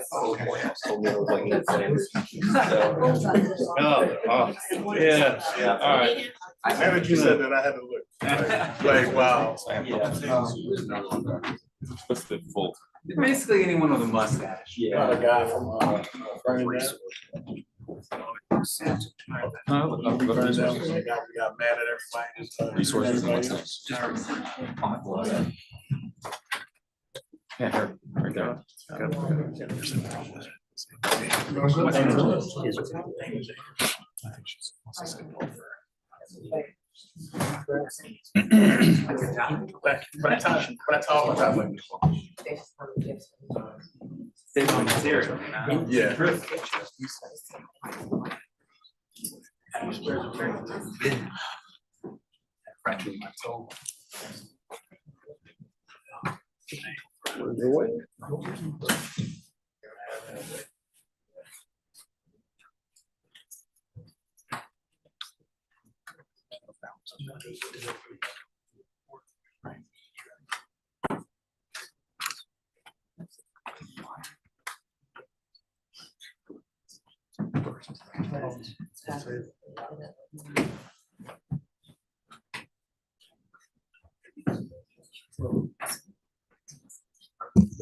Oh, that's great, yeah. Still like back and forth, still have nothing in my purpose.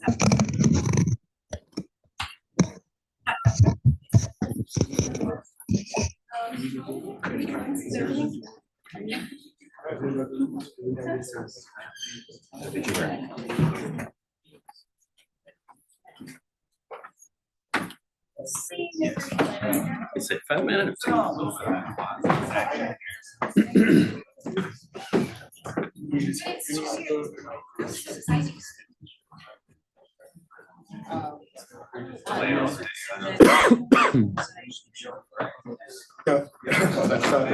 Yeah. Look at this.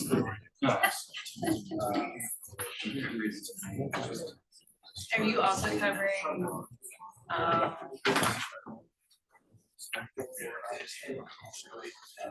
okay, cool.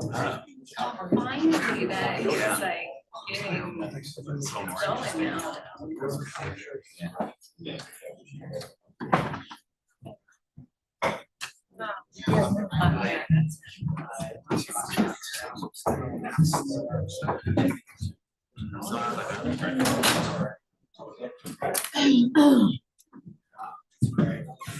So.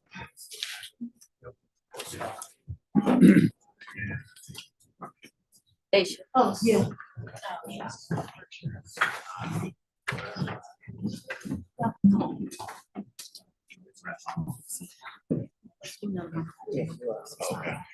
I think you do that. Yeah. When it's red, it's not hot.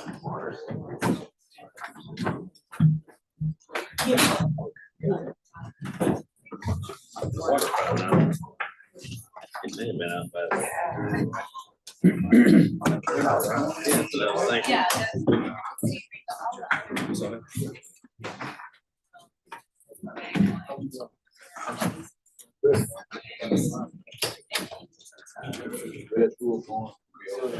Oh, I'm sorry. Here, you need this. Oh, okay. The what?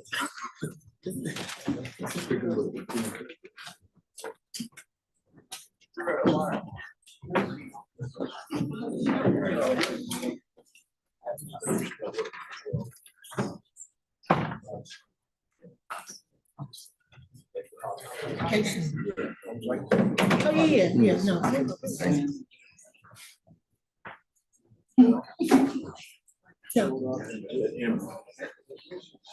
I was at the first hospital. She got taken to both sides. We were at the one at Emory. Oh, yeah, when she was on the cold. I was there too. Yeah, yeah. I was on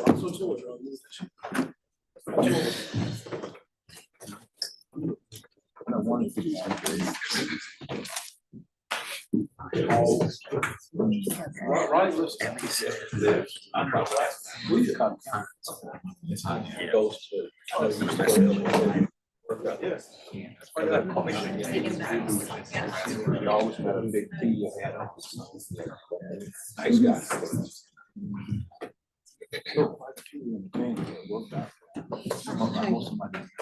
He's one of the kids.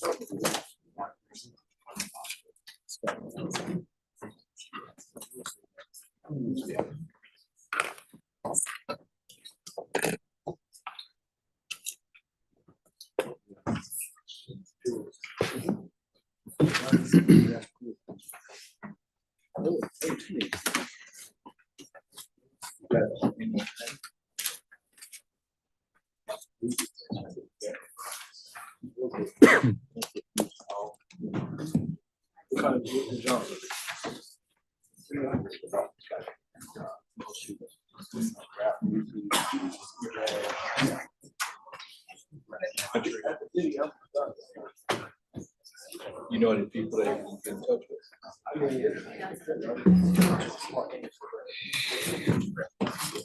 I tell you what, I'll pass you along. Yeah, the social. Yeah, you got social. My mom. What part of town? Okay. Cool guy. He's already been coached by other.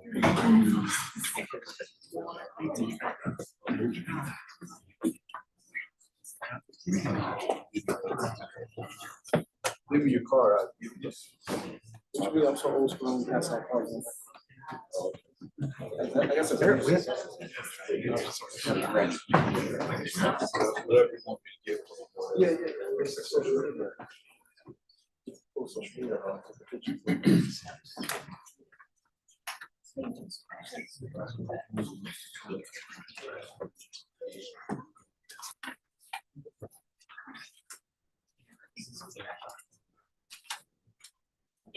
Yeah. So we'll come to order, remain seated.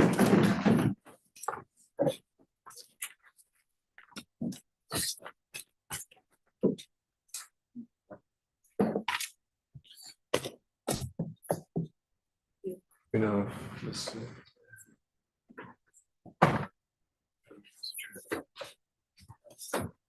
She's still on? Okay. All right, we are back on the record. Ms. Willis. I'm gonna waive any opening, closing, and I'll reserve everything until the end. All right, I think state would still have the burden for revocation, so we'll turn it over to the defense. Mr. Kaczmarov. Good afternoon, Your Honor. May it please the court. I think if we anchor ourselves to the words of the order that you entered, I think that's dispositive. I begin there because there's really three things that the state is complaining about. One is the concept of intimidation or harassment. Is that a subjective standard or an objective standard? I would submit, Your Honor, it's an objective standard. Otherwise, this order is vague. We wouldn't know what those things constitute. Threats and intimidation are well defined in Georgia law. None of these posts amount to a threat or intimidation. That is to say, none put a reasonable person in fear for their safety. The witnesses today you heard did not support that paragraph. That would be paragraph 5 of your order. There's no violations there. The remaining two paragraphs I would submit, paragraph 6 and 7, there's no violations there either. Those two paragraphs state that you're not supposed to have any communication with a person or witness or a co-defendant in this case about the facts of this case. That's what those two, directly or indirectly. So if you look at that order, the only thing that the state tries to argue is that these handle tags on Twitter constitute communication. They said that over and over and over. The problem with that goes against Twitter's own help rules. And I have a apologize. I actually brought it up on my phone, and I would ask the court to take judicial notice of that. And it says the ampersand sign is used to call out usernames in posts. Hello at X. People will use your username to mention you in posts, send you a message, or link to your profile. So that in the Twitterverse, that's used in a wide variety of ways. Sure, but the practical effect is that the person mentioned gets a notification, do they not? They do, Your Honor. And I would submit to you, for instance, Jenna Ellis has 1 million followers. I would submit to you, if you typed in Jenna Ellis and give the money back, you would see hundreds of thousands of independent tweets saying the exact same thing. So I find it hard to believe that Ms. Ellis would have seen that unless she were specifically called out about it, which is the other thing. None of these witnesses here contacted the state. The state chose of its own volition to contact them. But just to be clear, what you're arguing is not so much that it was impossible that Mr. Floyd's comments reached any of these witnesses, just that it was improbable. It was improbable, yes. It could, surely they could see if it shows up in their feed, surely they can see it. But that's the other thing. Were they talking about the facts of this case? And I can go through each one of the Twitter posts that.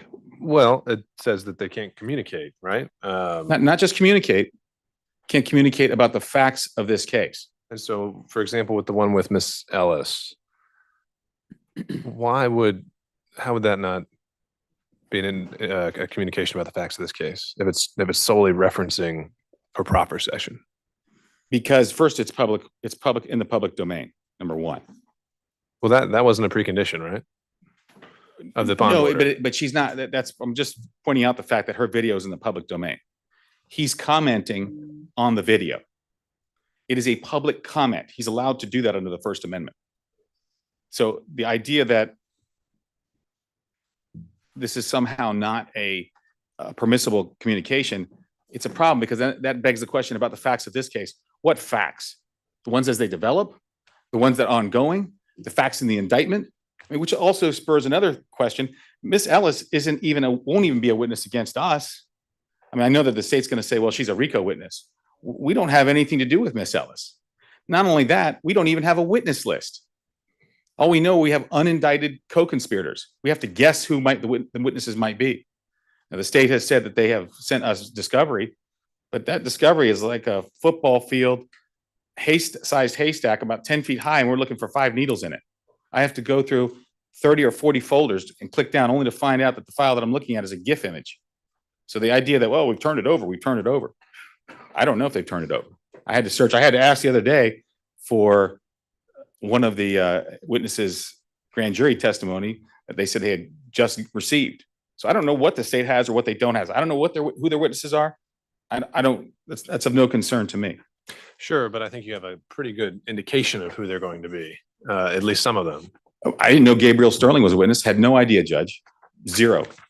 But what about the Secretary of State? Right, but that's also a public account. He's not barred from calling out the Secretary of State. Now, if we don't like that, we should change the bond order. I would submit, Judge, that would be the appropriate remedy. The state surely, and you read my motion, the state, or my opposition rather, the state knows how to address social media posts as it did with President Trump. And so again, this idea that someone has pleaded guilty and an explicit condition of their plea is that they're going to be a cooperating witness. You still don't think that's sufficient notice that that person's going to be a witness in the case? No. I stipulate. So we're clear on the record. She's a witness in this case, not against him.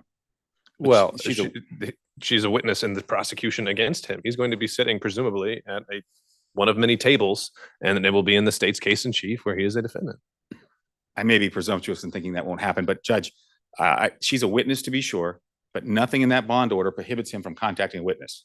Nothing in the bond order prohibits him from contacting a co-defendant. They just can't contact each other about the facts of this case. They could call him and say, hey, you want to come over for dinner tonight? As long as we don't talk about the facts of the case, they can do that. That's why I pinpoint those words. Communicate with. That's the other part of this. It's not simply to shout out into the Twitterverse. That's like going to Mercedes-Benz Stadium and being on one side and Miss Ellis is on the other side and during the middle of an Atlanta Falcons game. And he yells out, hey, Jenna, give the money back. If she happens to hear it, and maybe the crowd starts chanting, give the money back. She's a public figure as well. 1 million followers, Judge. 1 million. She wasn't worried. She didn't know anything about it. She didn't reach out. So we're not contending that she's not a witness. The thrust of this is collusion. Are you getting together with other witnesses to change stories? I don't see any other purpose for those paragraphs 6 and 7. So I would submit, Your Honor, if we pay attention, if we're faithful to the text of the order, paragraphs 6 and 7 are clear. Communicate with, not communicate to, not say something about, because that's what this really amounts to, say something about. You heard Assistant Chief Hill. I believe his testimony was he didn't know what was in the mind of Mr. Floyd. Mr. Sterling contended that one of the posts, or he agreed, one of the posts he wasn't even sure what case it applied to, but he knew there was another case pending that had sealed ballots in it.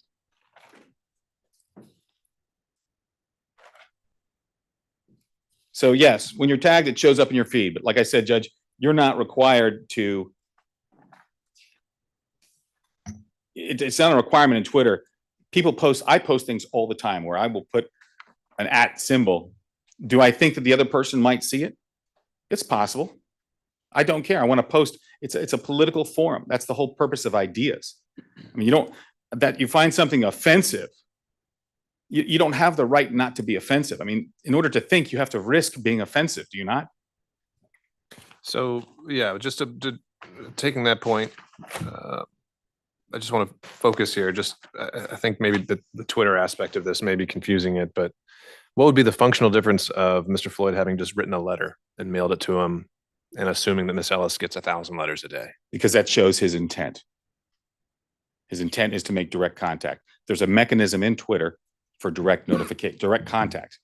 You can send a message directly to the person, as opposed to the Twitterverse, the public forum, putting out a political message, a political opinion. He can do all of those things. He can say, I'm innocent. I didn't do this. Now, is he talking about the facts of this case? Well, I'm sure the district attorney will try to use this stuff at trial, perhaps. But Harrison Floyd has never said that anything against Ruby Freeman. And by the way, Ruby Freeman doesn't even have a social media post. And I want to bring this report up. I would encourage you, Judge, look at page 2. A majority of these mentions related to commentary about the latest post from the Gateway Pundit regarding Ms. Freeman and Mrs. Moss's alleged participation in election fraud. Her attorney said this report was about his posts, but I don't see how you can compare the two. Gateway Pundit has a slew of followers.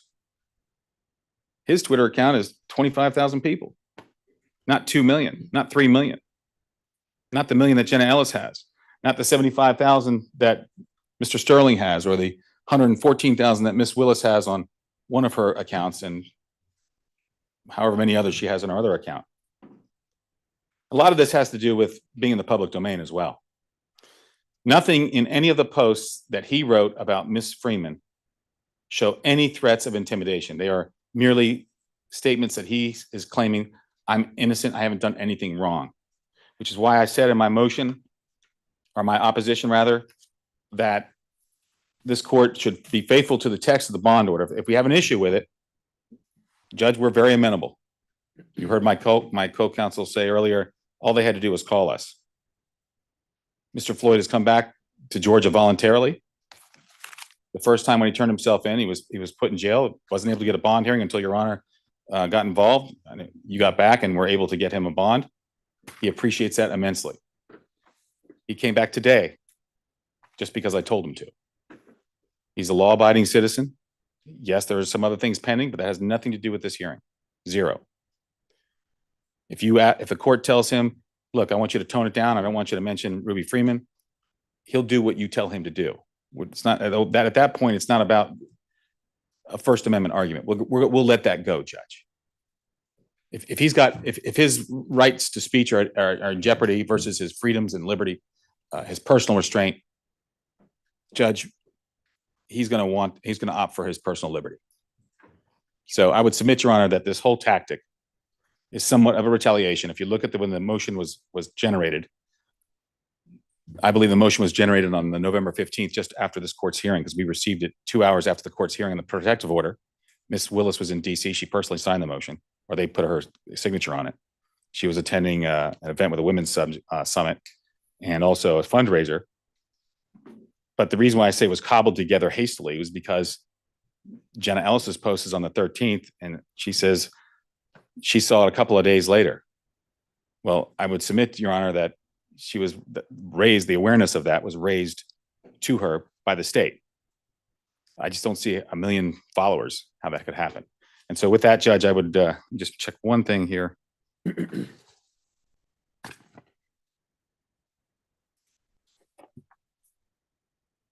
Yes, and there's also on Twitter, if there's a post that's found offensive or threatening, it can be reported. And people should do that. If they want to generate reports, they can, but it would be just as effective to call out posts and say these are inappropriate posts. So with that, Judge, I conclude. May the state be heard. Your Honor, I always like when me and the defense can agree. We agree on something. We just ask you to strictly rely on the order that you sign. And as Your Honor knows, I only have to prove he violated this order one way, and that would be enough to revoke his bond. So I'll lead you to number 7 that says the defendant shall not communicate in any way directly or indirectly about the facts of this case with any person known to him or her to be a witness in this case, except through his or her counsel. It's clear they signed it, they understood it. Now I'm going to take some time and go through a PowerPoint. I didn't ask any questions today to offend you. I asked you because of the absurdity of their argument. My team asked me to tone it down because I referred to it initially as lunacy, and they asked that I refer to it as absurdity. I would submit you can use either adjective. Put it up. I need a screen share. I need a screen share, Your Honor. Which account is joining to What account host, is joining? Mr. Wooten? It's under my name, Judge. All right, just one moment.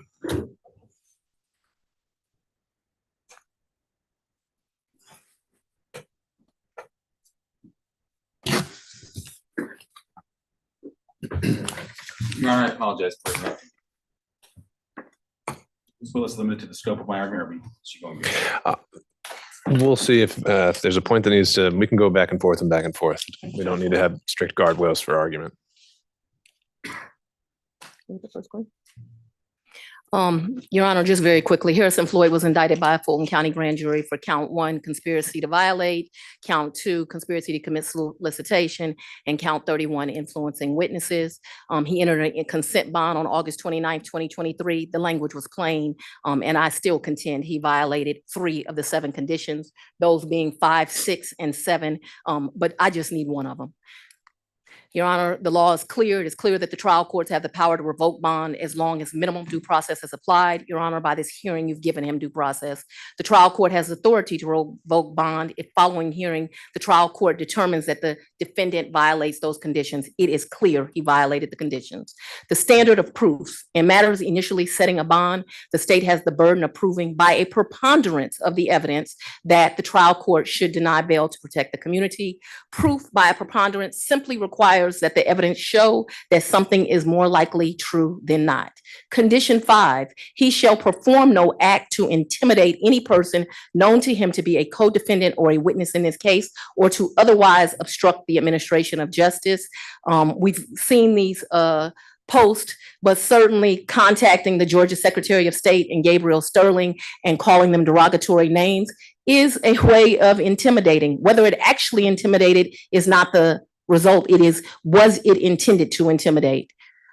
Moving on, he's about to go through some things. Your Honor has been practicing criminal law a while. Moving right along, this offense of Jenna Ellis, and I was going to point it out, but you already did. How we can contend that a proffer is not evidence in this case, and you're so dense, you don't know that the proffer is evidence, when in her proffer, the condition is that she's a witness. They want me to say it's disingenuous. It's a lie, Your Honor.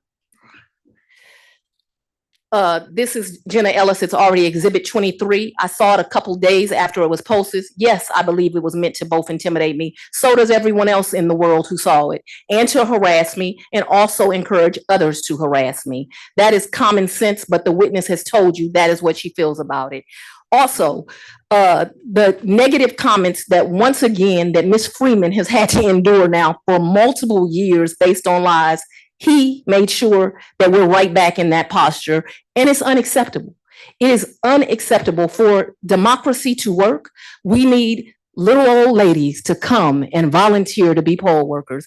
And what this lady has received is a pattern of being lied on and intimidation, and he started it again. And I think we can both agree, being called outside of your name, older lady, I don't want to offend Ms. Freeman again, by this is disgusting, and it is as a result of his posting images, which are also evidence in this case.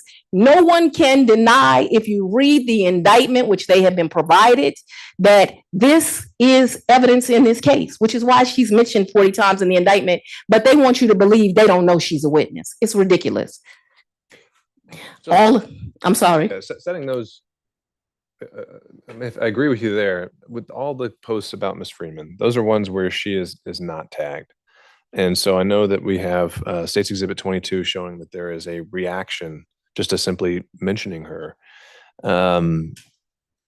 You know, would you agree with the defense that Mr. Floyd there's nothing prohibiting him from publicly criticizing the state's case generally? What I would agree is that when he signed a consent order, and the First Amendment can be limited for parties in a lawsuit, and Your Honor limited it. And the case law is very clear that there is a public good of keeping the community safe that you are required to do, which is why you made those limitations, and that his First Amendment rights to say whatever he likes, if they interfere with the trial of a case, can be limited. And I'm going to take Your Honor. No question that it can be limited. What I'm wondering is, though, were they limited here to the extent that he couldn't talk about the case at all? They were limited in the fact that he could not talk about the facts of the case, referring you again back to paragraph 57. It's not ambiguous, it's clear. It's the black letter. Cannot talk about the facts of the case. This video of Ruby Freeman are the facts of the case, and it's in the indictment. Let me read you some of the law that we have, and this comes straight, Your Honor, from a Supreme Court of the United States case, Seattle Times Company versus Reinhardt, February 21st, 1982. So this is not new law. In the footnote, parenthetical 12 of 1718, although litigants do not surrender their First Amendment rights at the courthouse door, those rights may be subordinated to other interests that arise in this setting. For instance, on several occasions, this court has approved restrictions on the communication of trial participants, which he's a named defendant, he clearly is, where necessary to ensure a fair trial for a criminal defendant, which this could have impugned not only on his rights, but his 14 co-defendants still remain with him. Also, Your Honor, it says in that case, in the conduct of a case, a court often finds it necessary to restrict the free expression of participants, including counsel, witnesses, and jurors. Your Honor, you restricted it when you signed this order. Not only, what makes this so disgusting is he consented to this order. So this wasn't even put upon him. He agreed to this order. They want to tell you about 5 days. Those were 5 days he chose. They know that we tried to work with counsel, but that's irrelevant. He was given the benefit of the doubt. He was treated like every other defendant, although he had an open case. He was given an opportunity to cooperate with the rules of this case. And what he really did was spit on the court and refuse to oblige by 3 of the 7 conditions of this bond order. So no, he does not have the right to communicate about facts of this case with witnesses, which he did with Jenna Ellis, which he did with Sterling, which he's very well aware of and was served. And it is not the state's fault if the defense is unprepared, which was their argument. We're unprepared. We don't know what's in the discovery. Not my problem. How is he communicating with Ms. Freeman in this post? When you put something on a social media page that's reviewed by 400,000 and you put it in an open space, you have the ability to indirectly communicate with Ms. Freeman when you put it in the public space. Perhaps they could have some sincerity in that if he had a closed page that was not watched by many. Do you understand what I mean by a private or a closed page? That is not the status of his post, which is why close to 500,000 people saw it. Again, response, mentioning Jenna Ellis. Again, I guess they want you to believe they don't know Jenna Ellis is a witness in this case. On and on, Your Honor, and you have it. And again, I don't want to waste your time. And the response is just what you could expect. Miss Ruby needs a bodyguard or she's going to get Epstein. This is a direct result of his conduct, which is why you, as the trial court, have a duty, and in fact did your duty, to keep witnesses in this matter safe. Moving right along, if she'll live to see this day. There's no denial that as a result of his conduct, a witness was put in greater harm and greater hate was again spewed against someone that's had to go through this for 3 years. Condition 6, he shall not communicate in any way directly or indirectly about the facts of this case with any person known to him to be a co-defendant in this case. I guess they want you to believe they didn't know Jenna Ellis was a co-defendant. You can look at the post, it's part of the record in here. Jenna Ellis again saying she saw it, which means there was an indirect communication with him. Your Honor, I just need to prove he violated the order once. He knew what he was doing. They signed this order. They agreed to it. There was a good reason to have an order with these conditions. And what we're really here to decide today is, does this order mean something or not? He doesn't get a, oh, I'm sorry, after I've already intimidated the witnesses in this case. It's too late. You should not have done this. You knew it was against the rules. You put someone in danger as a result of doing it. And now you need to be held accountable for it so that we can make sure that all of the defendants in this case get a fair trial and that witnesses are kept safe. Moving right along, Your Honor, you'll have all of these in your communication. There was some debate, again, lunacy and absurdity, that we don't know if this is Harrison Floyd. Your Honor can look at the post and see his image tying this to him. Jenna Ellis, again, in these posts. Authority of the court. Bonds in both felony and misdemeanor cases may contain conditions so long as the conditions are reasonable under the facts and circumstances of the case. I would suggest the conditions you gave him were reasonable, which is why they signed up to them and agreed to them. And Your Honor, it is not, we limit Fourth Amendment rights all the time in giving bond orders, giving someone the right to search. Same thing with First Amendment rights. Authority of the court. One of the court's functions is to balance the defendant's rights with the interests of the public. The public is Ms. Freeman, who served, keeping her safe. The public is also Ms. Jenna Ellis. The public is witnesses and jurors who will come and testify. Here, the bond conditions are not arbitrary and capricious because the conditions are a reasonable response to the trial court's functioning of balancing the defendant's rights with the public safety interests while avoiding the intimidation of prosecution witnesses, which was the exact purpose here. But Your Honor doesn't have to find it was intimidating. You can say, you know what, calling witnesses pieces of shit, it don't even matter. I don't find that to be intimidating. Do you find they communicated? Do you find that they communicated with co-defendants? Do you find they communicated with witnesses? If you find that, then you find that he violated the bond order, and you have to decide, do we have an interest as a society in keeping witnesses in this case safe? Do we have an interest in this case of keeping the other defendants from having a fair trial?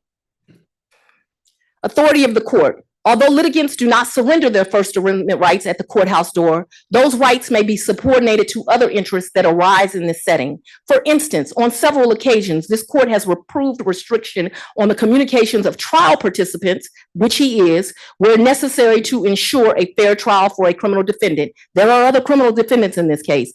In the conduct of a case, the court often finds it necessary to restrict the free expression of participants, including counsel, witnesses, and jurors. Again, the site for that is Seattle Times versus Reinhart, 467 U.S. 20, 1984.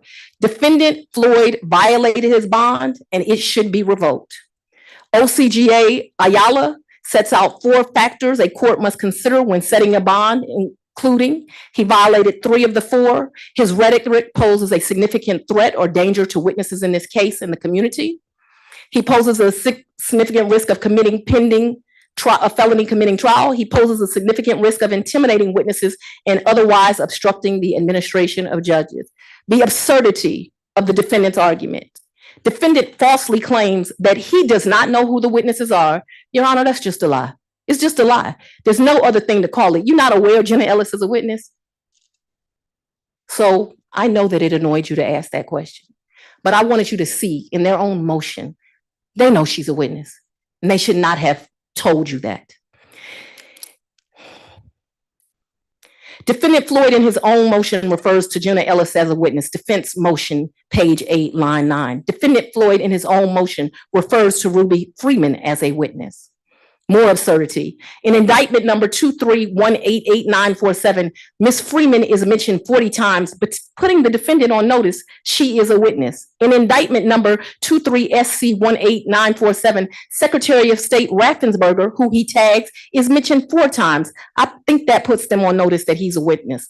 The defendant has the witness transcripts of the Secretary of State, Mr. Gabriel Sterling, and Ms. Freeman. They are aware with these witness statements that they are witnesses.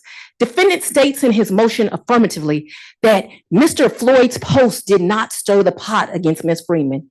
Really? You saw the post. It absolutely stirred the pot. And so for them to put that in their post when they saw, as he called them, the ugly, racist, violent comments, that is a direct result of his conduct. However, a cursory review of the response to Mr. Post show that this to be another lie. Miss Ruby needs a bodyguard or she's going to get Epstein. Ruby is, if she lives till a trial. I'd love to see her daughter in the slammer, 2 corrupt losers up into it, bury this under the jail. Ruby should be in prison. She's a racist because he's the one that's scared she's afraid of white folks. Racist pig. It's no question that that is not true. Dirty damn rats. All of it is untrue. So they should not have stated it in their motion.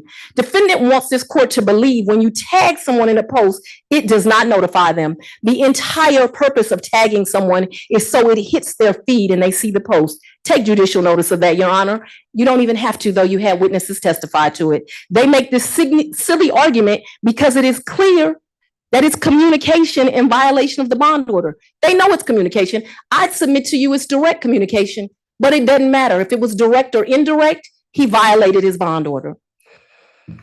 In 2020, Ms. Freeman and her family members were intimidated by people as a result of her name being disclosed on social media. And it is this intimidation which Mr. Floyd was indicted to represent to the court that his recent post of accusing Ms. Freeman of the exact same things that were done before and indirectly targeted Ms. Freeman is absurd.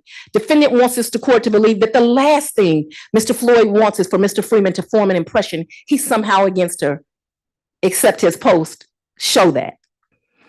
Yet it is Mr. Floyd accusing Mr. Freeman of his post of being a fraud. Your Honor, all we're asking you to do is exactly what the defense asked you to do. Read the court order, look at the evidence. He violated this court order. It is unfair to those witnesses that are just coming first to do their public duty as an election worker, and second to do their public duty as a witness. And there are real consequences for allowing defendants to intimidate witnesses. Your Honor, we're asking that his bond be revoked and he be remanded today. All right, I'm going to allow the state the last word, but Mr. Kasparov, if you have a few other points you want to make. Yeah, I'll be brief, Your Honor. Your Honor, as you know, I've not ever contended that Miss Ellis isn't a witness or that we didn't know she was a witness. I'm not sure where that came from. My motion said, our opposition says she was a witness. We admit that. The state's argument is that anything on social media posted about that Harrison Floyd posts about this case is automatically an indirect communication, if not a direct communication.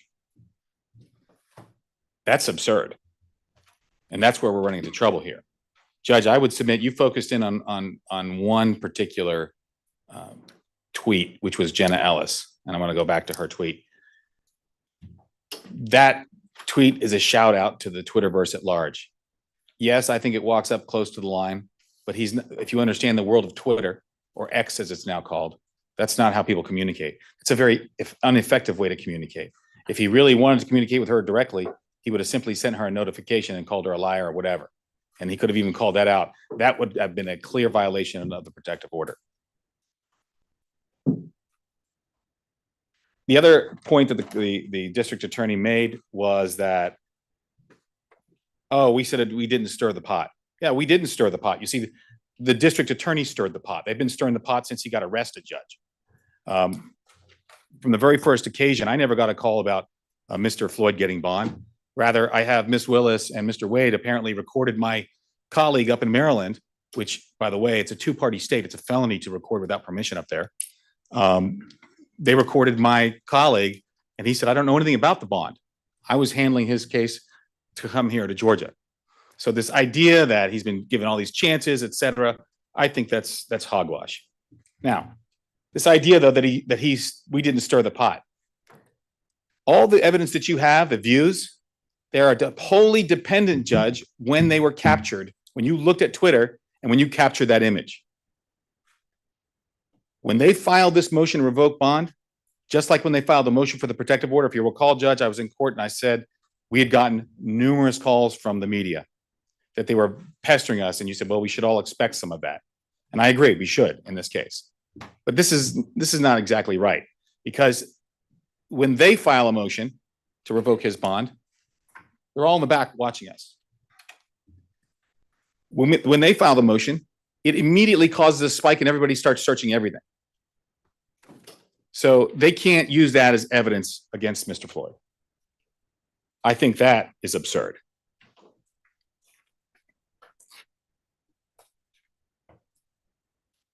The other thing I would leave you with, Judge, I really believe that the words of this court order are pretty clear. And I think the only thing that you have to discuss or to analyze today is whether you believe he was communicating with Jenna Ellis in that one post. I think that's the only issue that you are faced with, because it's an indirect tag. Now, it's not an indirect communication, and as I've said, the Twitter help file is just dispositive on that. It's a shout out to the Twitterverse. Could it be used as a direct communication? Well, indirect. I'm sure it could be used as an indirect communication.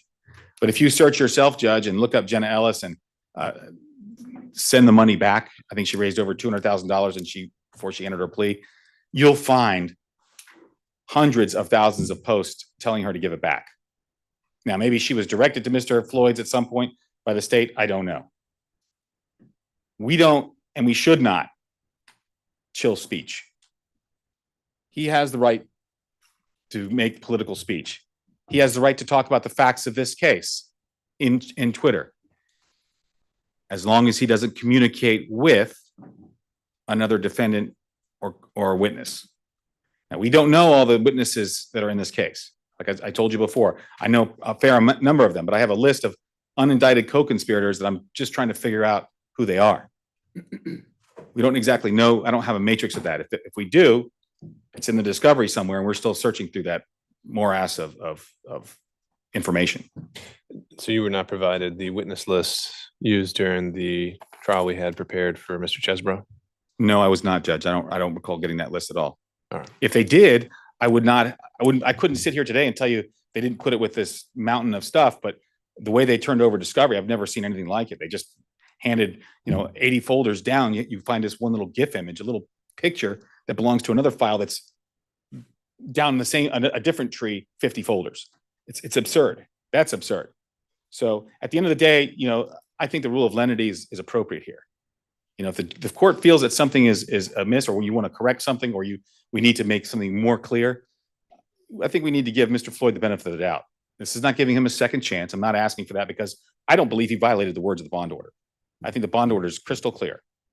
Do I think he walked up close to the line? Yes, he did. Have we had discussions about it? Sure. But in terms of the last part with the 13th and 14th, when we were accused of, quote, leaking a video, that video wasn't leaked. There was no protective order on any of those proffer videos. That wasn't even a leak.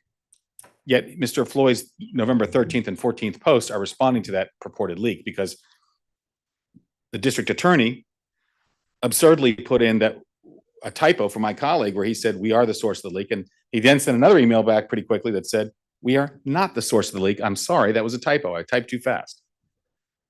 They did mention that it was a typo in their motion, but they only included one email. The press picked up on that one email and things started to go crazy. That's the nature of this case.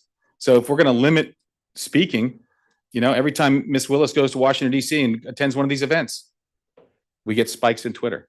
The same time that he was making these other comments, that's when she was in D.C. at these events.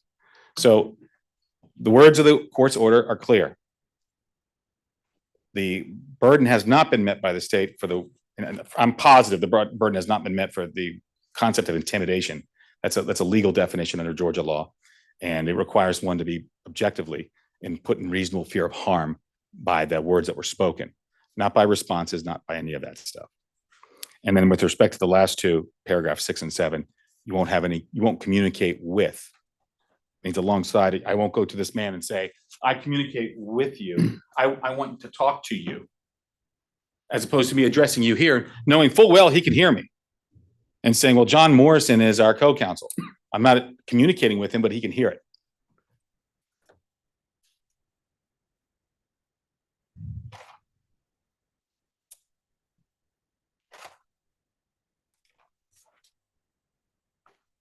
So the idea that he didn't communicate with about the facts of this case, as I want to express to Your Honor one more time, it's not that he can't talk to a witness or a co-defendant. What Ms. Willis said about that is absolutely incorrect. That's not even what the court order says.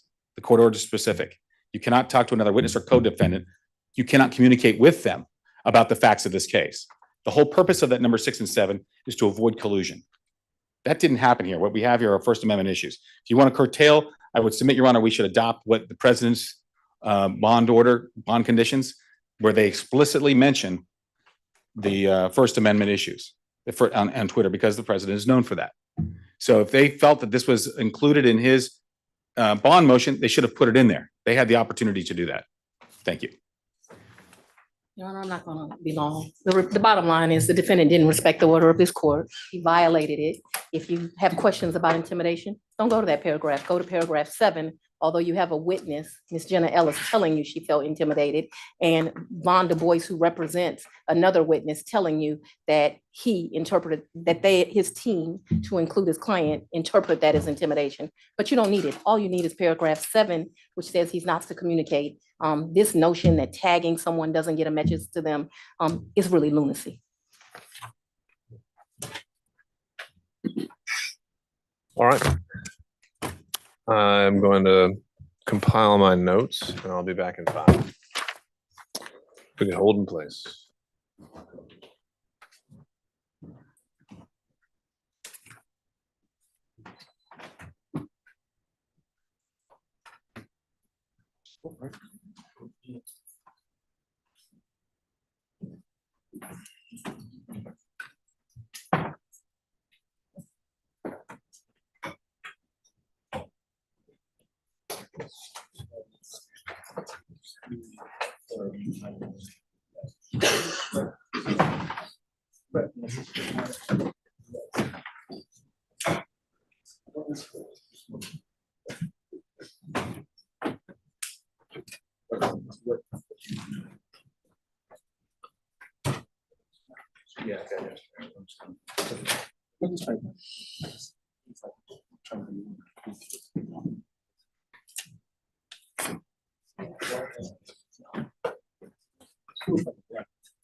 Right, exactly.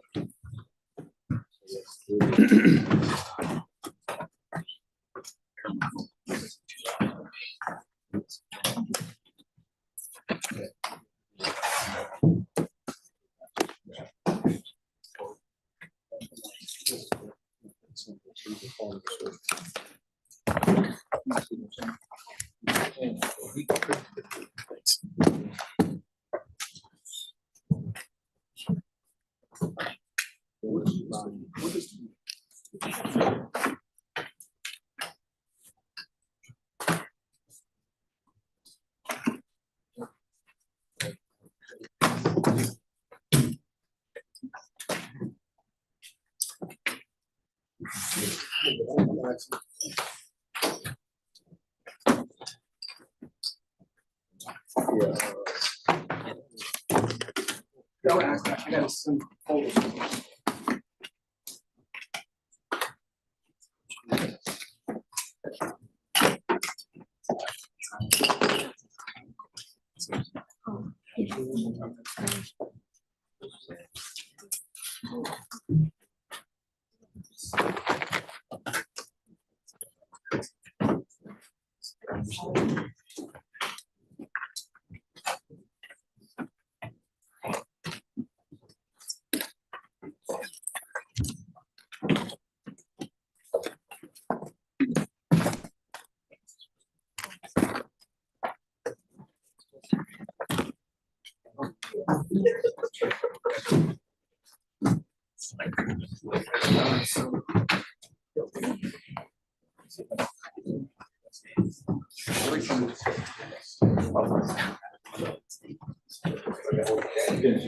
Yeah, I got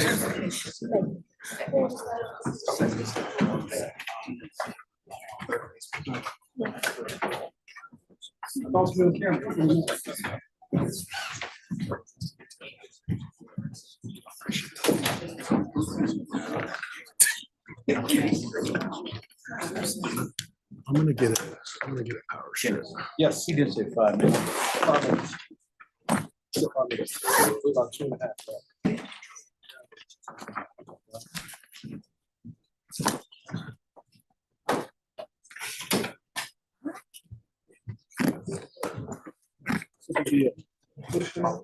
Bill Wooten, WILL, Wooten. Yeah, WOOTEN. T is in Tom, E is in Echo. Is that it? Yep. Okay, and that's Mr. Wade. Yes. First name. Nathan. Nathan Wade. NATHAN. I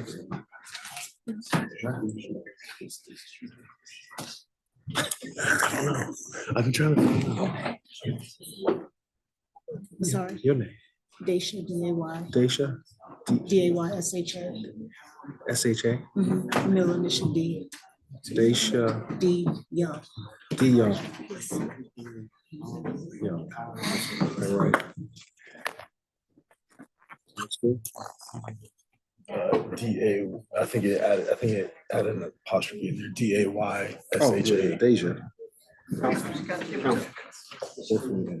Like that? There's a Y after the A. Yeah, I don't have, D-A-Y. no objection. Deja, okay. Take that. Yep. No, you can just put them up there. He has them in there. It's, we're good? ADAs. We all have different titles, but that'll work. Okay, well, titles are important. Google. Look at my Oh, okay, my bad. You see that shoulders just came up?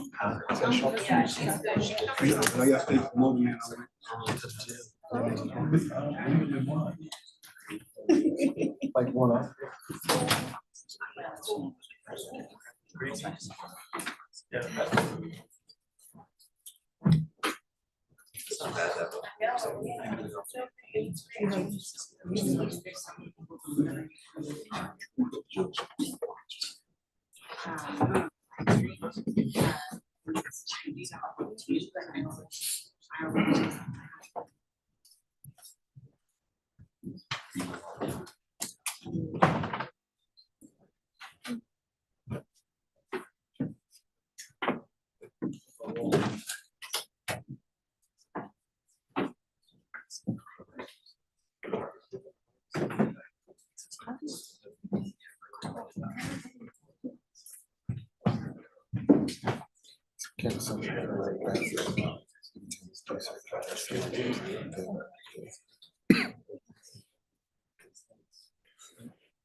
Tough breath.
But when I come to order, remain seated.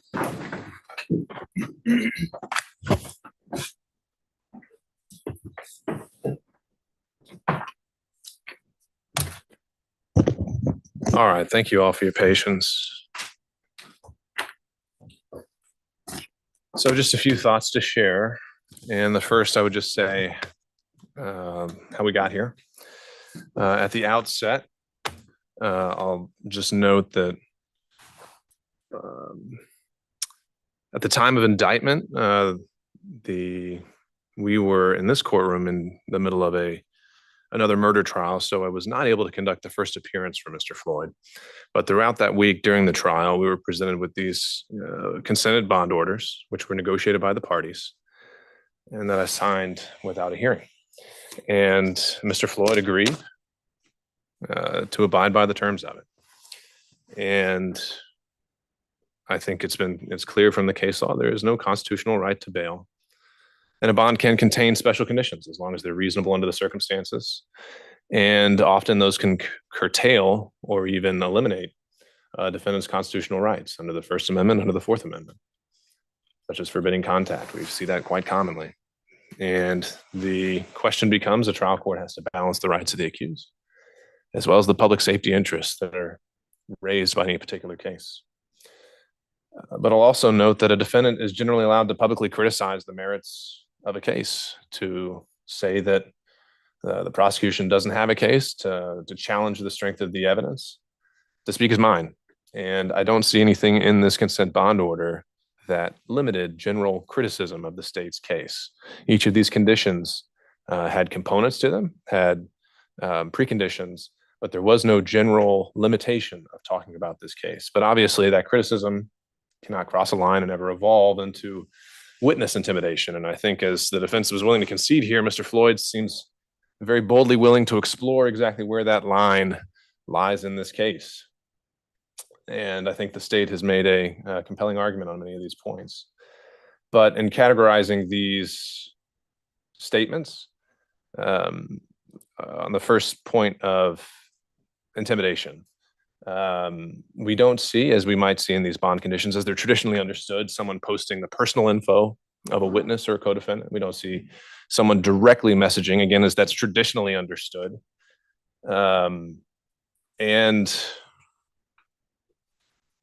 we don't see in the wording an explicit indication that something ought to be done about these individuals or that they should be targeted in some way. I read these as seeing more that someone is wanting to defend his case in a very public way. And so on the question of, and especially when it comes to the public officials, I think we've, as Mr. Sterling testified, when it comes to intimidation, they've endured far worse than is presented in this motion. I think it becomes a much closer question when we start talking about whether this is direct or indirect communication.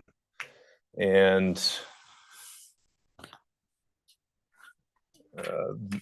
we're getting into also kind of a question of, at what point is someone responsible for the response of others? And I don't know if those are necessarily settled questions under the traditional bond limitations that we used and the phrasing that we used in this case. And ultimately, I think that, first of all, the defense argument that there's no knowledge that these were potential witnesses, that's not an argument that I'm buying. I think that we can't hide behind a veil of ignorance when certain witnesses have testified before the special grand jury, or are very much known to be involved in the facts of this case, or just recently pleaded guilty and were known to have a public cooperation provision. I also think that when we're talking about the facts of this case, that is a broadly understood term. And if someone is just denigrating another person who's known to be a witness and talking in reference to their proffer, that's also satisfying that precondition. But when it comes to the question of indirect communication, again, I think it comes down to, while there may, I do think that in several instances here, there has been a technical violation of Mr. Floyd's bond, and that communications he made wound up before the eyes and ears of potential witnesses and co-defendants. But not every violation compels revocation. And so I am stuck on the question of notice, and that the bond conditions as written, in my mind, were not specific enough to account for the nuances of social media. So I think the ultimate result of today's hearing is that it's very clear to me that this bond needs to be modified. And I think it needs to specifically prohibit any public comment concerning Ms. Freeman, concerning her daughter, and concerning other witnesses that need to be included, because even if he's not directly or indirectly communicating with him, however we define that term, I think the public safety interests raised as a result of today's hearing indicate that his actions have a consequence. And because he's under the conditions of this bond order, the court has the ability to curtail and protect that interest. So ultimately, what I would be asking for is for a recommendation from the state, but I would also allow the defense to respond of exactly how they would propose adding or modifying these bond conditions. And I will then take those under advisement and enter a modification on the record. And nothing from today's hearing should be seen as curtailing the state's ability to refile such a bond revocation motion immediately upon an additional violation. And I think that it also is very much dependent on the specific facts of the tweets and communications at issue here. And it can't be so broadly defined to cover all other co-defendants. So on the issue of modification, I think that's something that we can revisit and let time to consider, unless there's something the parties would like to address now and want the court to be able to consider specifically what they would like to see as a modification. Or that's something we can follow up, but the court is available and ready to enter that as soon as it's conveyed. Anything, Ms. Willis, that you would like to add? Obviously, we're very concerned about the safety of Ms. Ruby Freeman. She has clearly endured enough. And this conduct is not just chilling to her, it's chilling to other people who would want to serve in her capacity. So, you know, we respect the ruling of the court, but take exception. This defendant is very well aware of what happens when he tweets about Ms. Freeman. We do not believe it is appropriate for him to make derogatory comments about anyone. He can publicly criticize me all he wants. I don't value his opinion, it doesn't matter. But what he may not do is publicly do things that intimidate witnesses. And so that needs to be clear. He should not be able to tag them so that they are communicated with, or put them in open space so that Ruby Freeman now may have to move again and get another advisement from the FBI. And so I would ask that before Your Honor leaves here today, that my team be allowed to sit down, that the defendant personally sign off on an agreement stating that and initial each clause so that it can be made more clear that he should not contact and intimidate witnesses in this case. I don't have any concerns with what you've raised. Mr. Morrison, Mr. Katroff. Briefly, Judge, I'm not going to sit down and initial language that I haven't seen, number one, or had time to look at, cogitate, ruminate, pontificate over. I think the appropriate thing for us to do is what you've suggested. We'll submit our orders. If you take what you think is appropriate and reasonable and enter it that way. Well, then I'd ask you stepping back today, and then when we can get it worked out, then he can be loose. Well, I think there's still time to the day. Why don't we see how far we get? I'm not going anywhere. And again, I don't think we're writing a treatise here, but I think there needs to be something more explicit and a little bit more definite, and it can be as all encompassing as we need it to be. And if we need to go back on the record about that, we can. So how about I will check back in with everybody closer to 5, and we'll see where we are. And if we need more time, we can take more time. Your Honor, does the court have a jury room where we could meet? We do have several rooms. I think the state could use the jury room if they'd like to, and we can find a side room here if we can unlock that for you. Deputy Scott, is that unlocked? All right.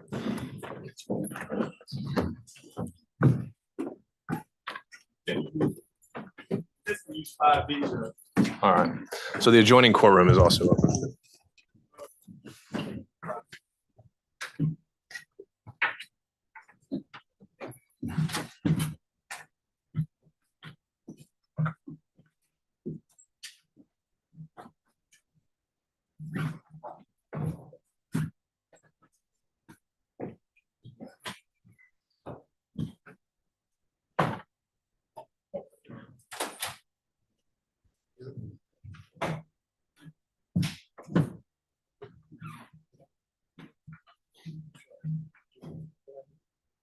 We're gonna, I guess, look over some motions. All right.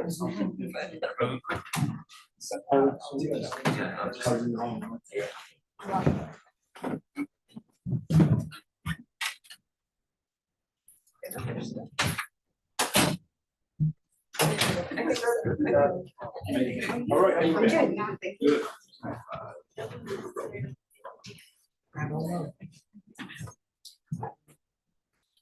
Long time no see.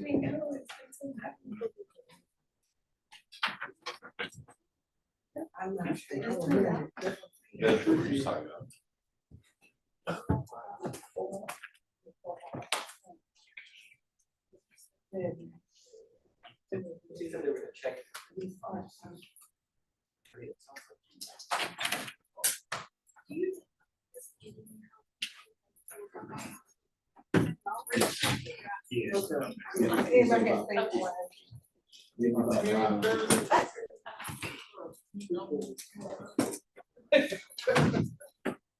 said you got your own. Rec-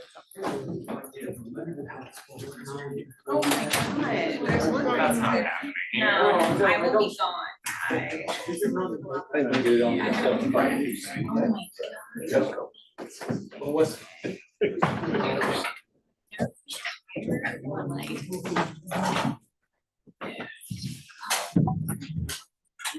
Yeah, yeah.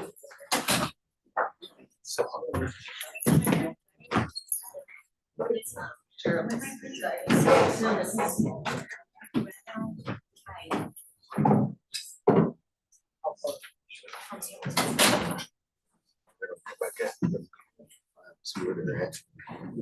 Both sides, yeah.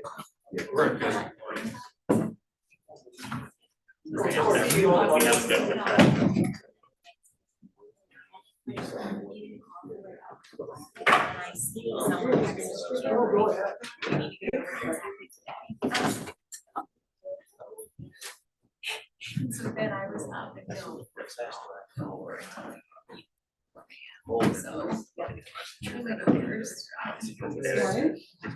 Oh, no, I hope people, I just look at so this is my life.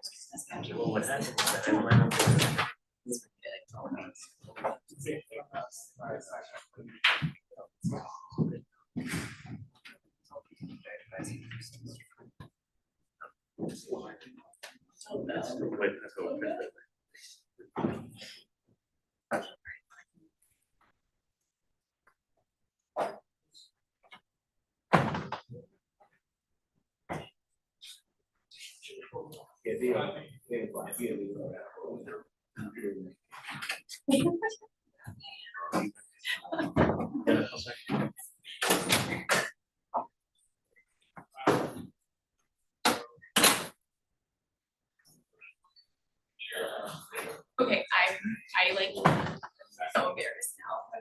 Because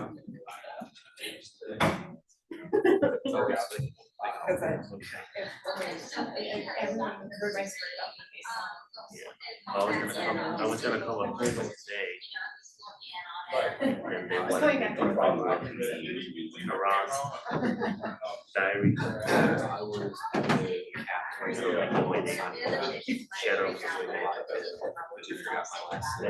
I'll see you around. Get back on when, Well, I got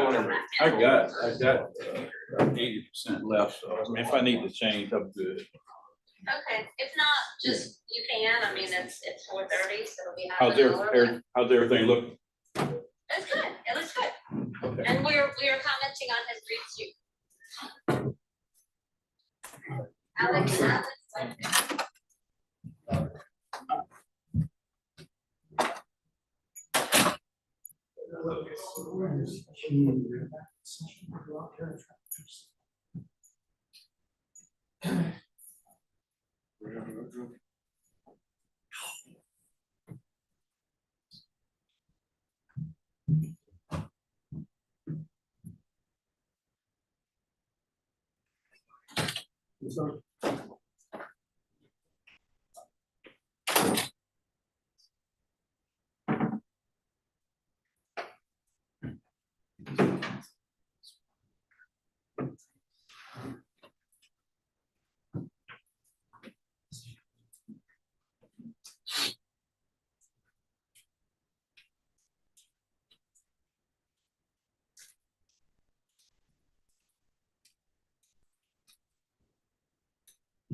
Yes, it is.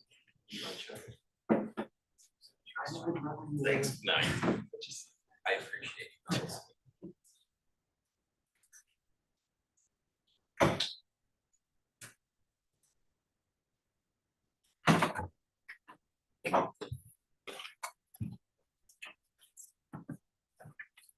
All this guys. Okay. All right. Okay. Go now real quick. Okay. Go now real quick.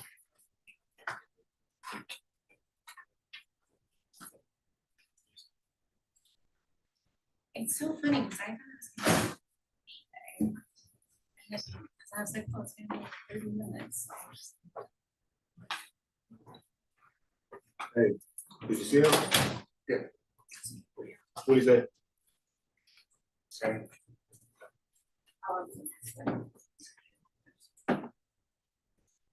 You stand aside, move your hands.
Thanks.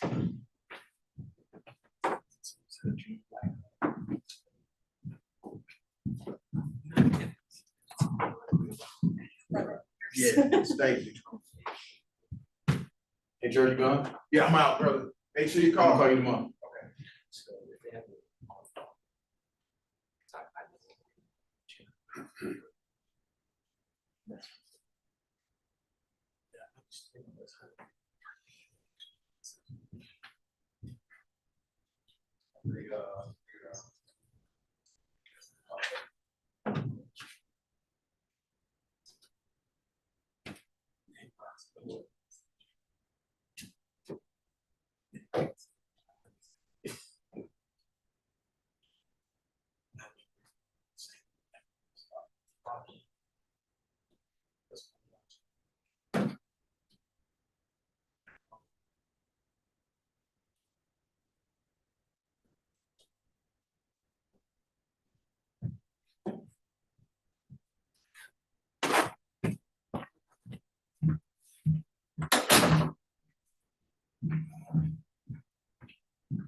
Yeah. All right. I'll be back. Yeah.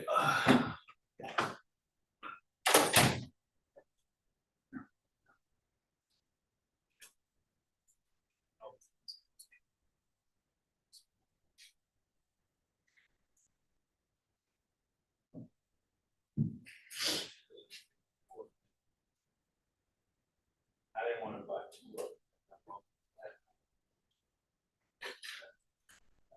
I mostly want.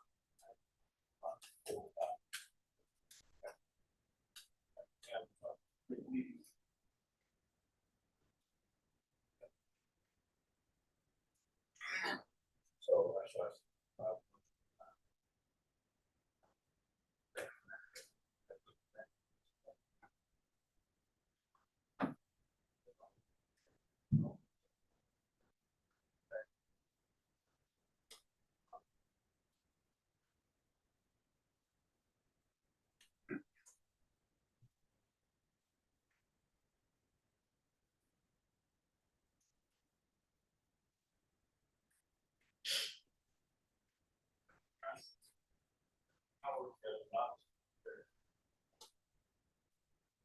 That's a good story.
Tomorrow.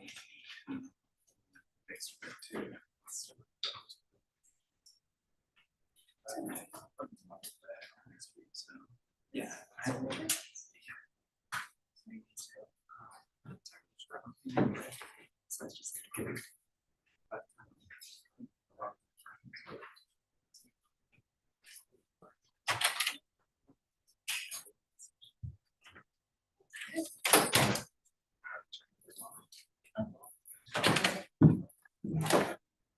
I was like really lucky to have friends, like, still hang together and stuff. I just want to thank they worked for 2 years.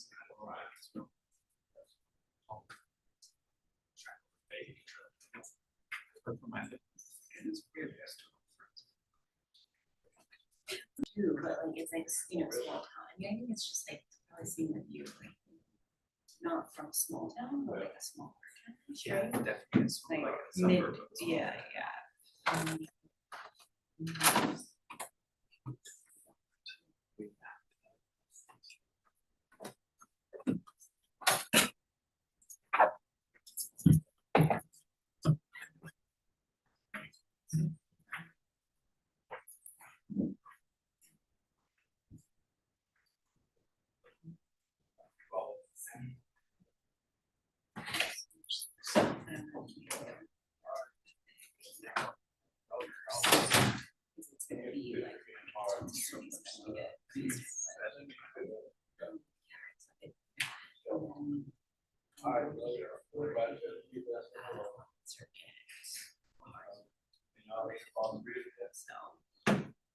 I'll be here on the 15th. Yeah.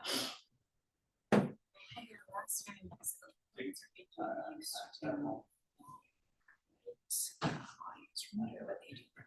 Oh, really? yeah, so it's not one of those things where you have to be there, like, there's all just stuff. So last time, like, game or stuff. He was only. And it's just like.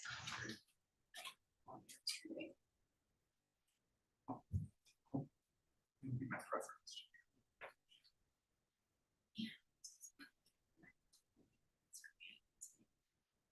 It's really neat, be able to describe like judges. It was really hard to certain or couldn't tell the difference between two judges in terms of the voices. Just don't know.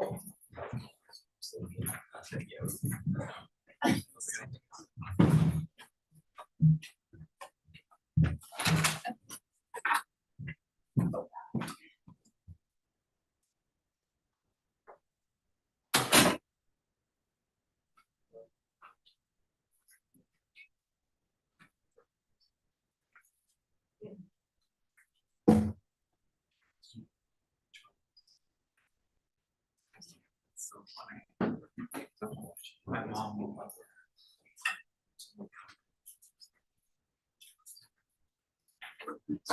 this dress. I don't have to find the picture. I was telling her, don't know how to watch the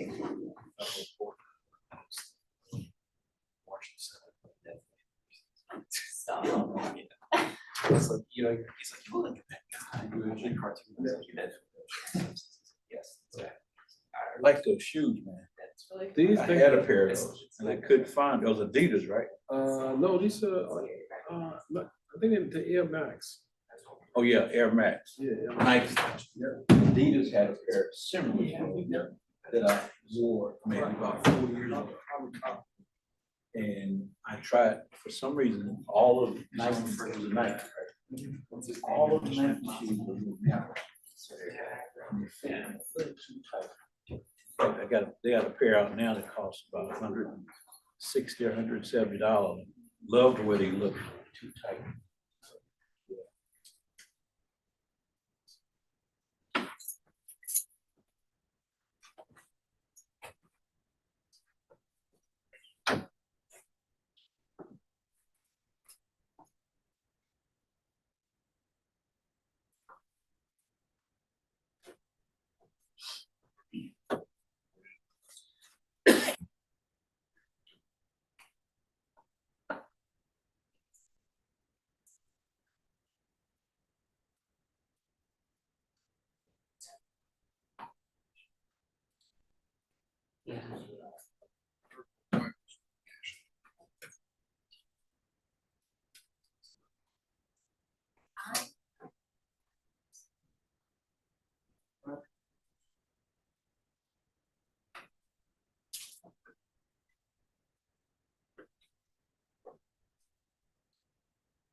They comment on his green outfit.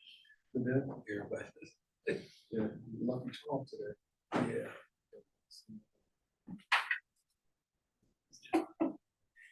It's like crazy. It's like.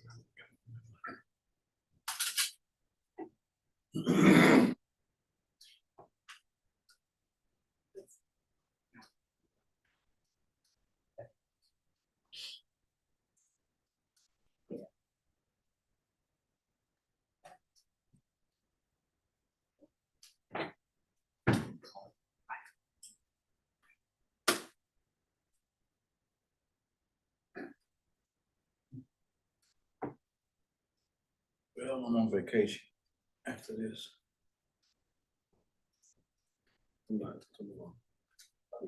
Tomorrow through Friday, then I gotta do the Georgia game.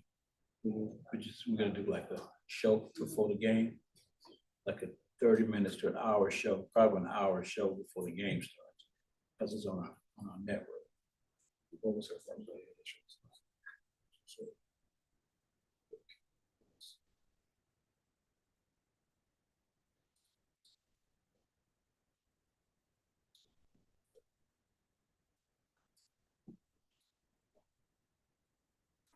hey man.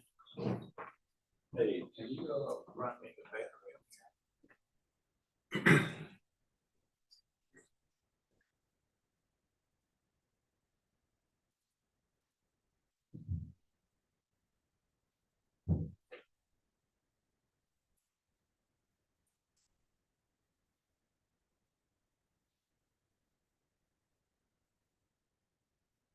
partner on the radio.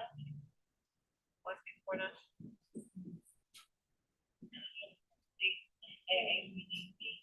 And about 0888531.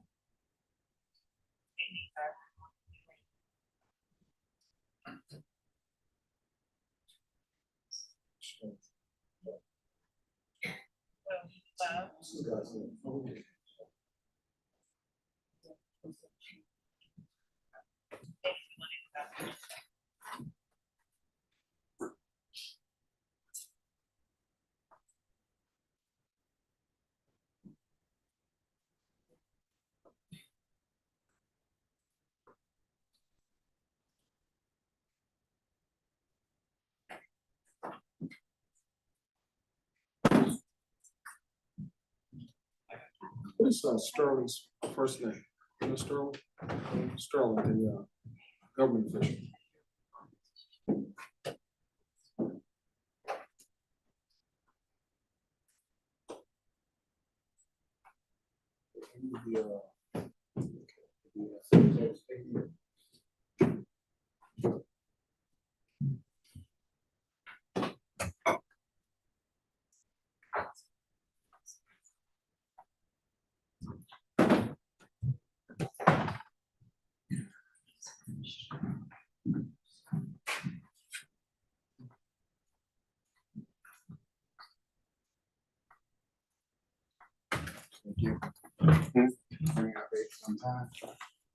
We can check on them, they say they put something together on paper.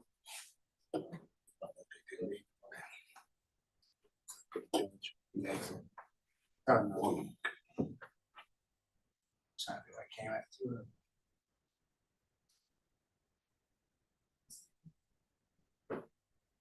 Try that stuff up some more.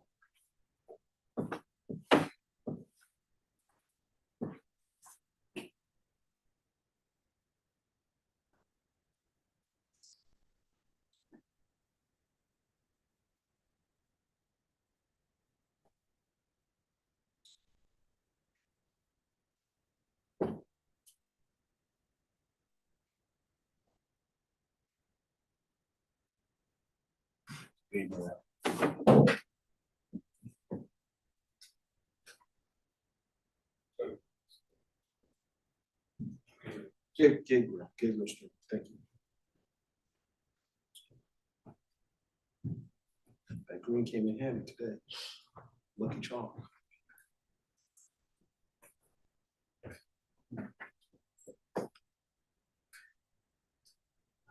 You know, like how Tory Lane's trial in California, he came to court in a green suit. They were good for him.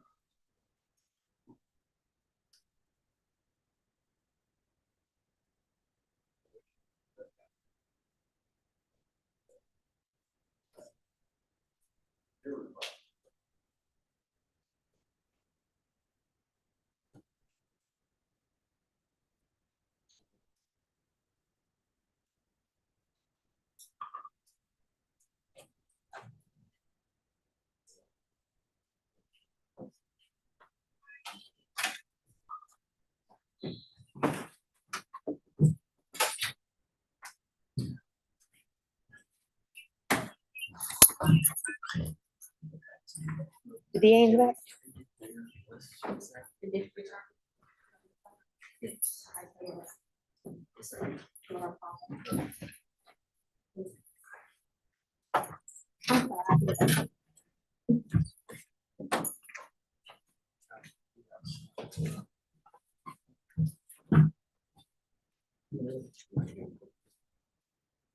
Yeah, do you have your recommendations?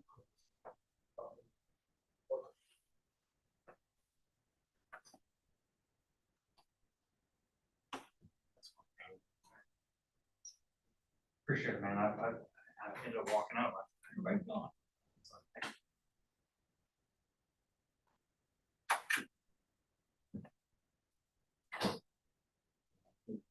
Yeah, that's nice, especially when we gotta look all nice.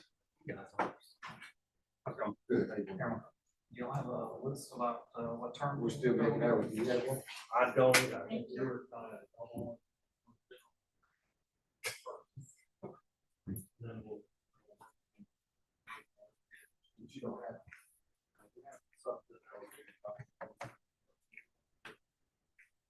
Right? I would rather not have one at all. So if y'all want one, give us some stuff. All right, then we'll talk about it.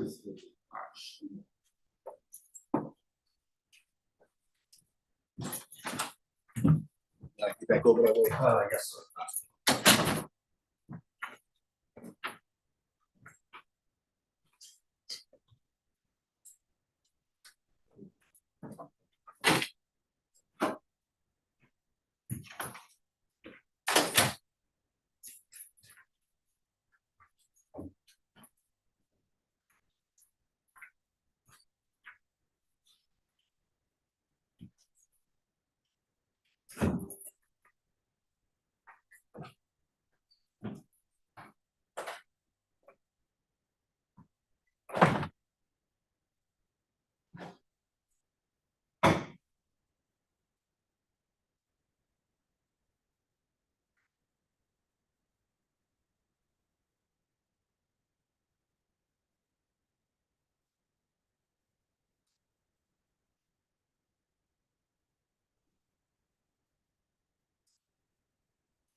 Tell you one thing, you have these things on for a minute. Better than last. That's why I keep looking down at mine.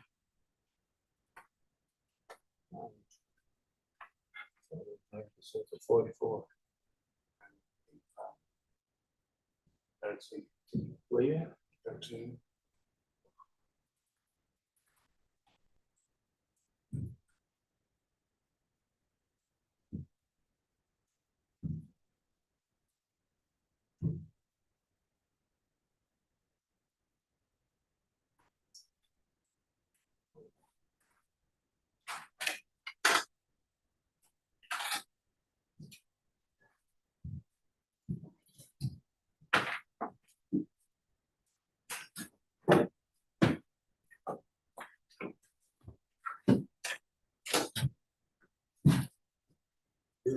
It's a range back.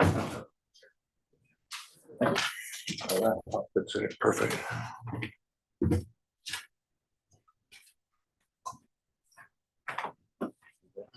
I don't.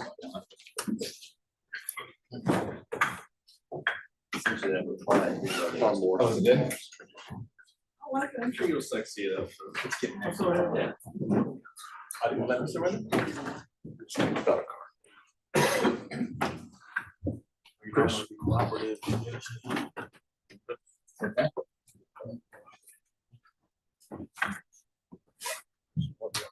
Second row back for me. Second row back for me. What's that? Do you have a card? I never show cards anymore. I'm gonna handwrite it out for you. Because only people that ask me are court orders.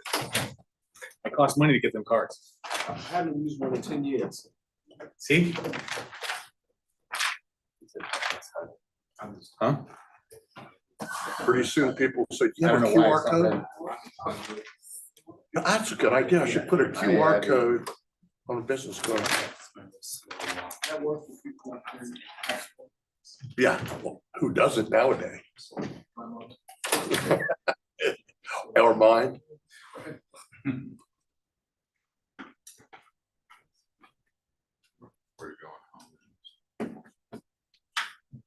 I bet you're gonna eat good on Thursday. Like a man. Well, we had a great dinner. Waitress asked for what he wants.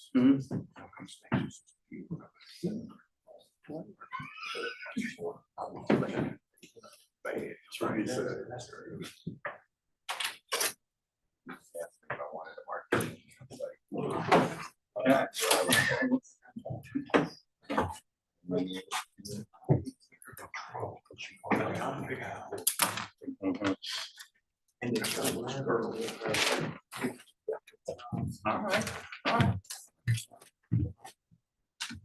I forgot to put the name of my firm, so I put it down below. That's the name of the firm. That's not my fault. The handwriting, this is Catcher. KACHOUROFF.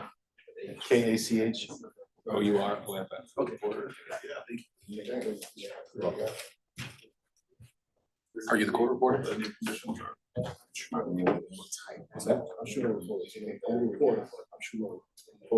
Oh, okay. You didn't say yes right away this week. Thank you. Say this week. Yeah. You said it was-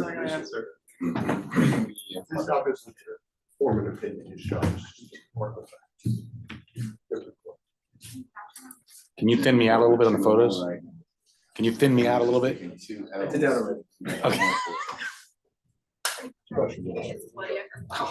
Hey, how? Say hello to you. Man, she can't get past it. Sometimes you Yeah, Like that? I did, and then And she won't, you know.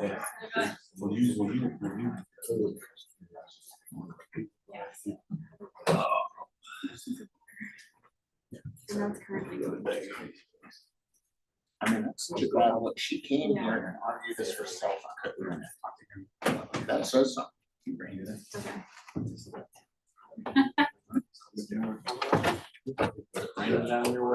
Yeah. The fact that you're allowed to Really? criticize the state's case against you.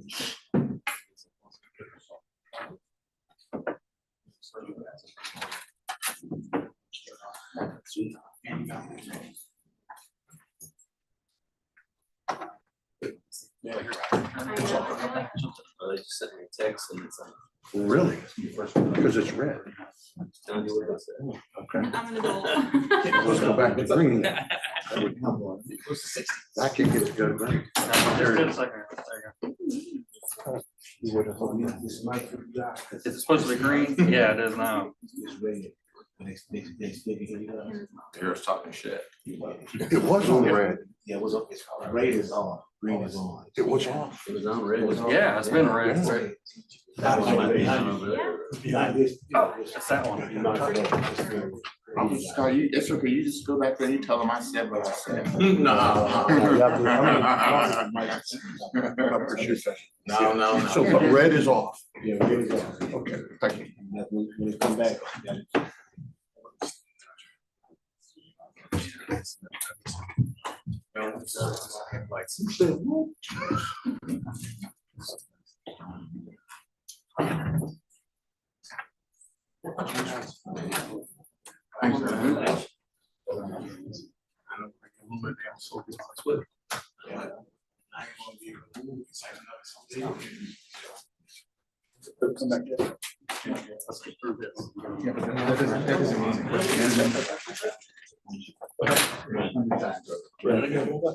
It's like Devo. When they come around, I'll be quiet. When they leave, I'll be talking. Yeah, I don't look at my phone, but he was texting me the whole time. I turned this thing goes on sound.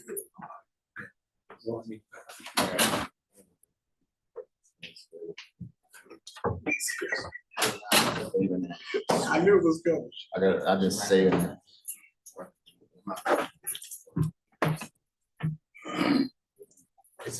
Bring 'em, man.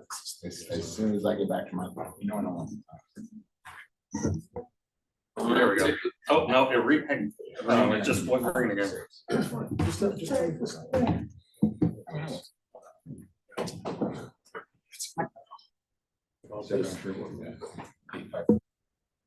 I was nervous about coming I was still on it.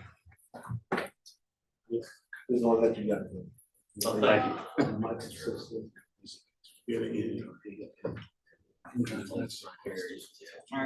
Thank you.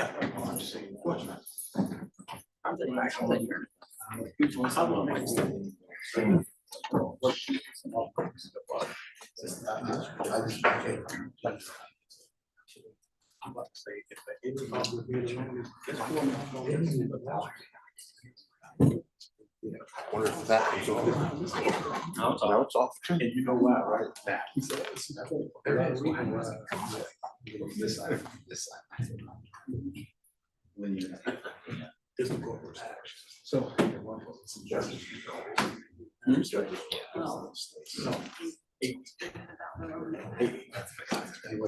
Said they're sensitive. Yeah. It just put me in a mindset. It's not something I think I've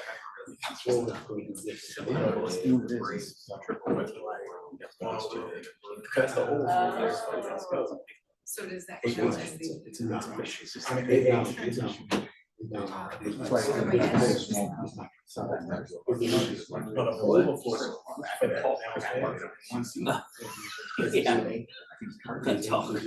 That's funny.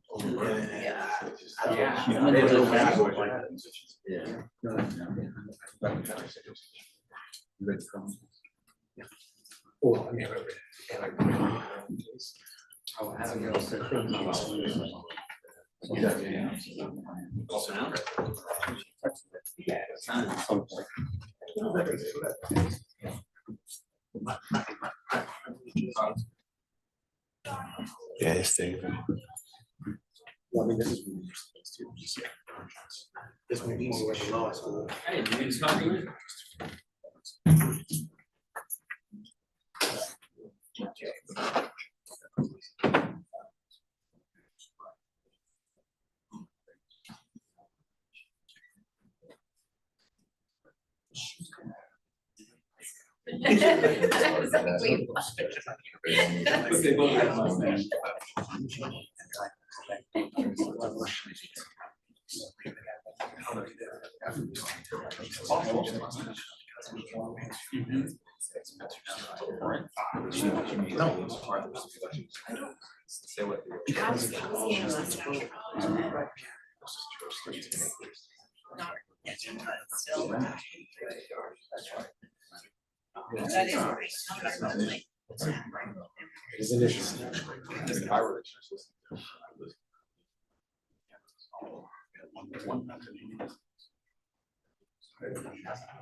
If we get that. Gonna be one day.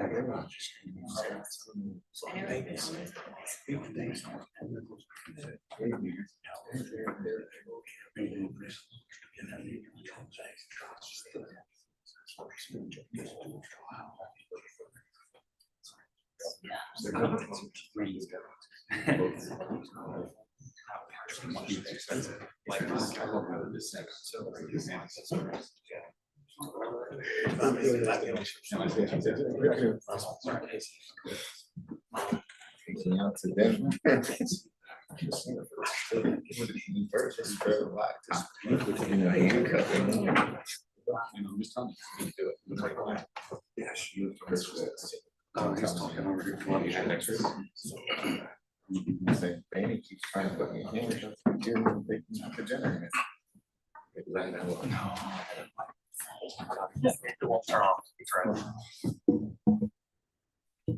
Say it, turn back on.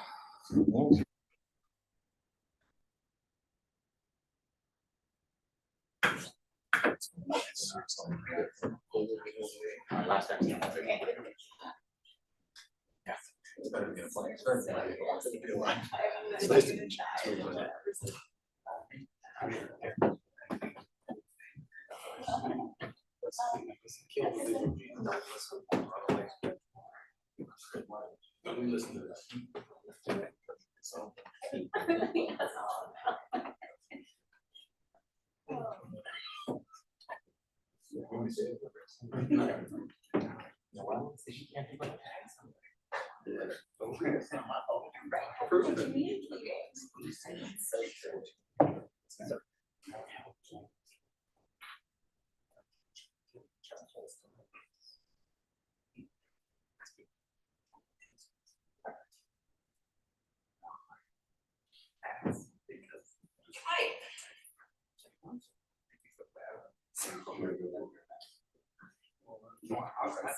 Until this Friday. The state is giving at 64.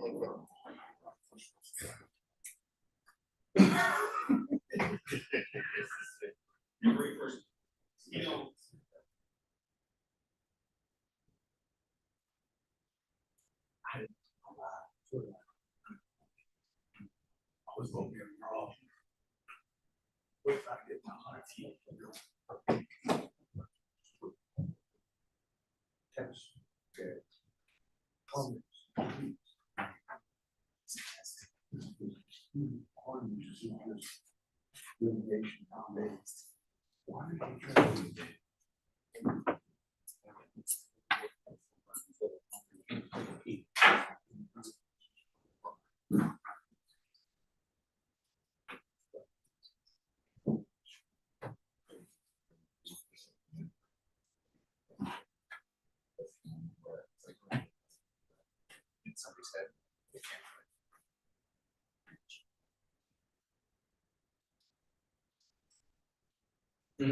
Yeah, they know. Hey, a little more. So it's still.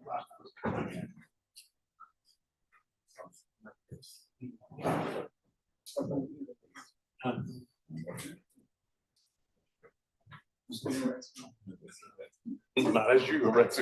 Listen.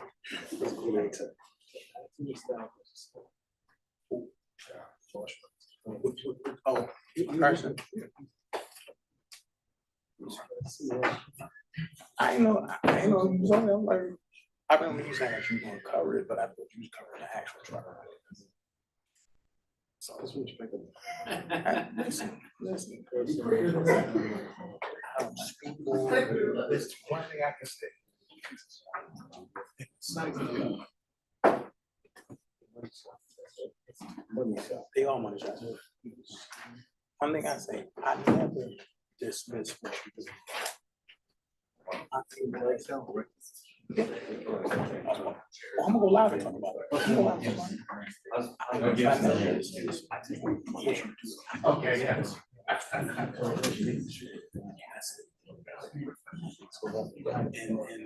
And one thing I learned about this quickly is that we wanna walk with people we don't like. Personally, you'll get some issues. Go to the issues.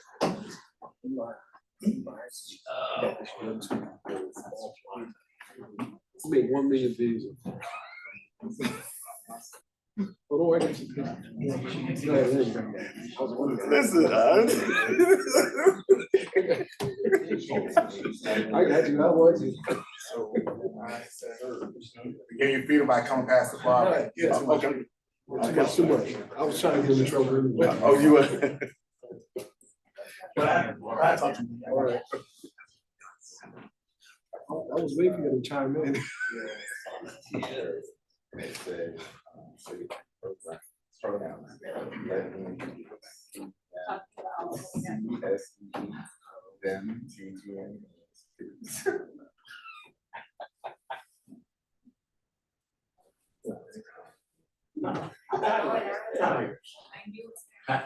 That's my whole style, separating everybody with long hair. Yeah. I think I'm tired of short.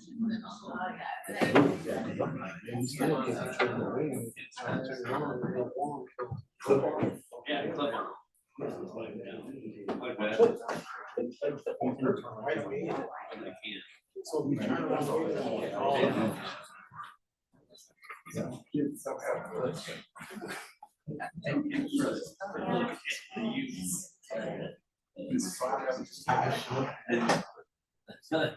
One thing I don't know is I have not learned how to go ask.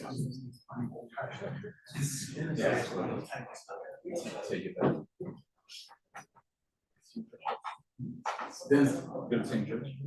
he's at mix. Are you instrumental? Not instrumental. He's instrumental.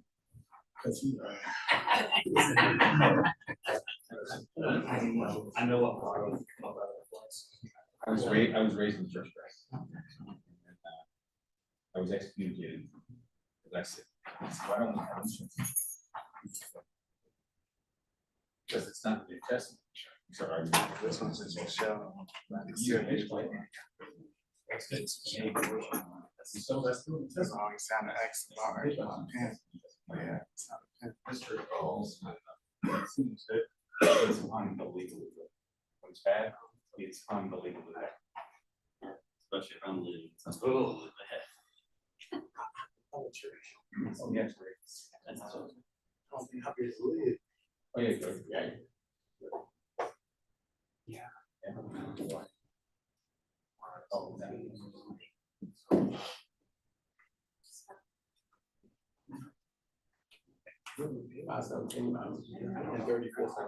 Sunday morning, Sunday night.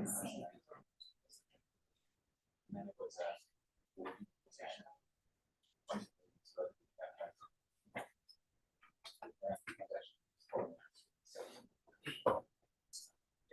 that's why I'm 30 times over, wait for somebody.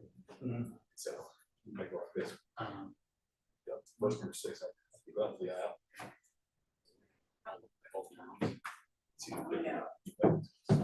He's going, he's going.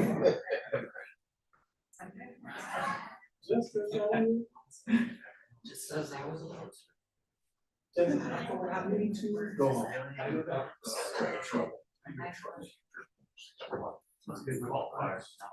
My wife went to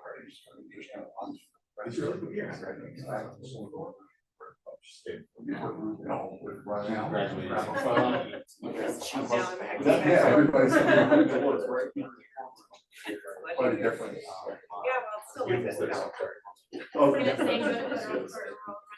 Yeah.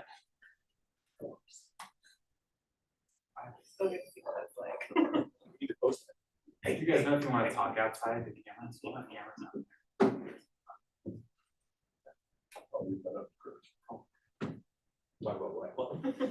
How do you think things went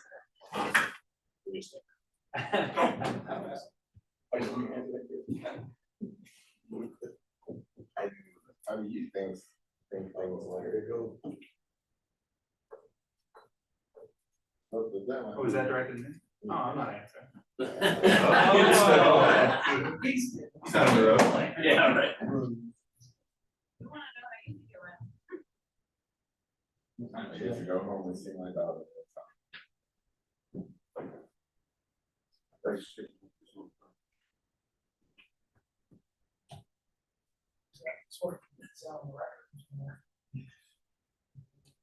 Yes, you go home to Thanksgiving.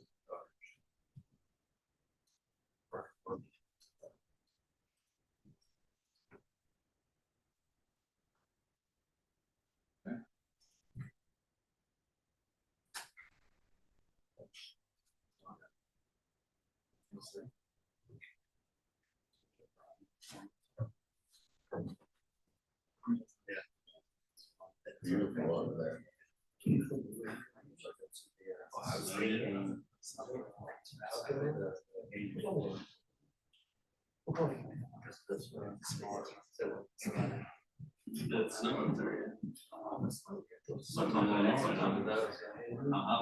supposed to be like. It's a long time. They're trying to get all places.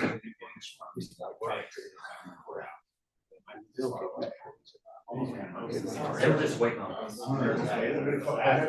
Sure. I'll go for all that. You got wasn't out front all that. Cause out. You guys leaving tonight? Yeah. I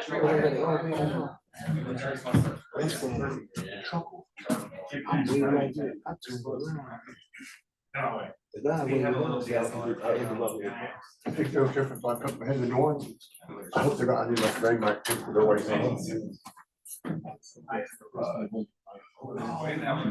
Okay.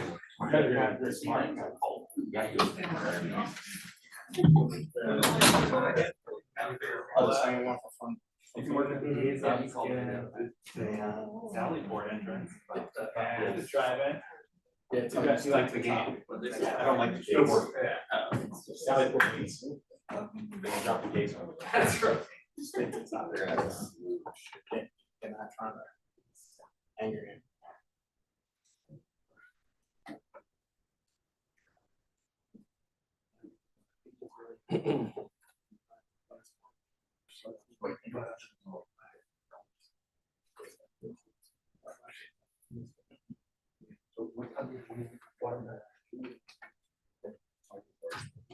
Plays flying right. Huh? Yeah, get this person. I should probably call him now.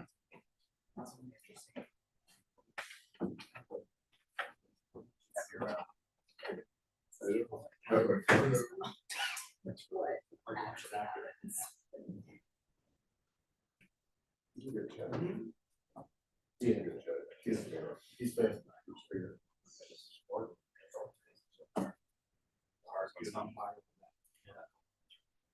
Want to tell them you thought we could do the lead bar today, just for the record. Yeah. And we had a live Monday. Yeah.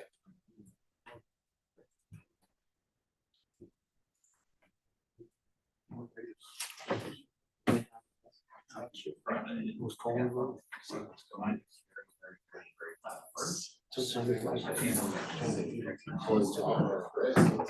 It's not on.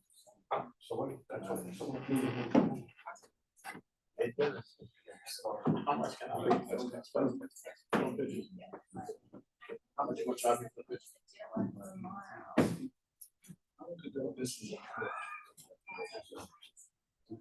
Not a way.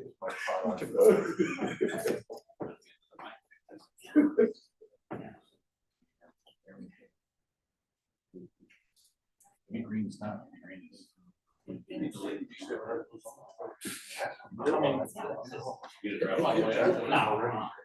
His shirt is trending on internet. What's that? His shirt is trending. My shirt is trending? His shirt is trending. No. Harris. Yes.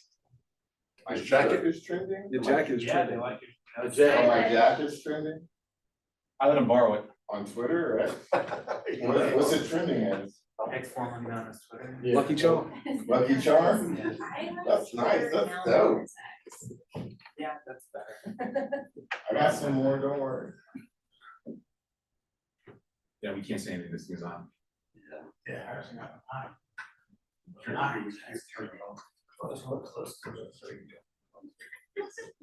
like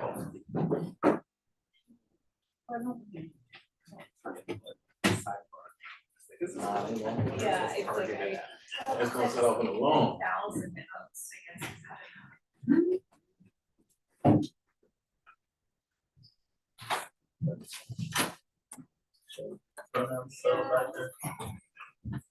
I guess.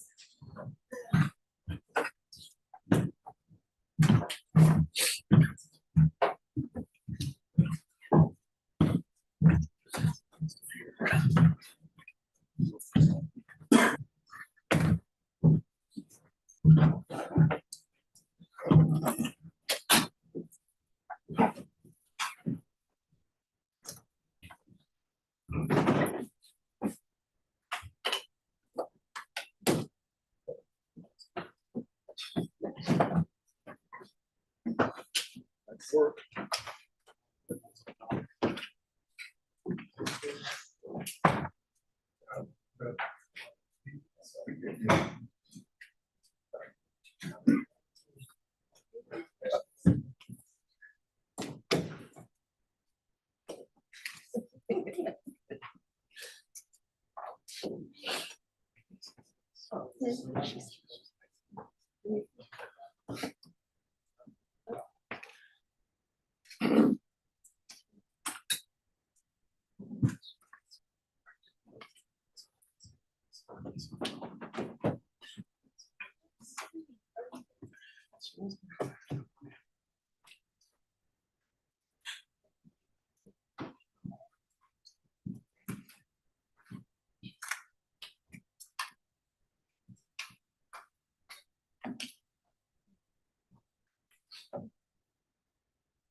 Before we now come to order, remain seated.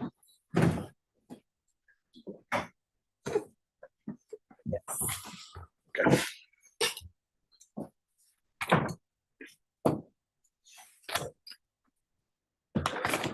All right, we remain on the record, and I've been provided with a proposed modified bond order for Mr. Floyd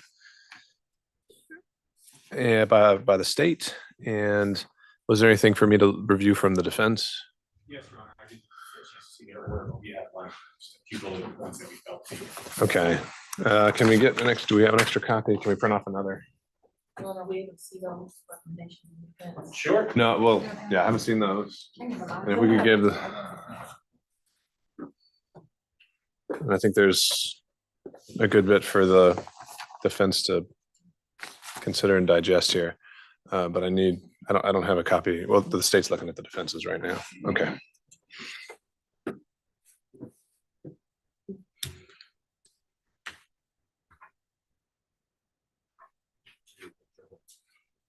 No, we don't need to. Tender this. Yeah, I'll take.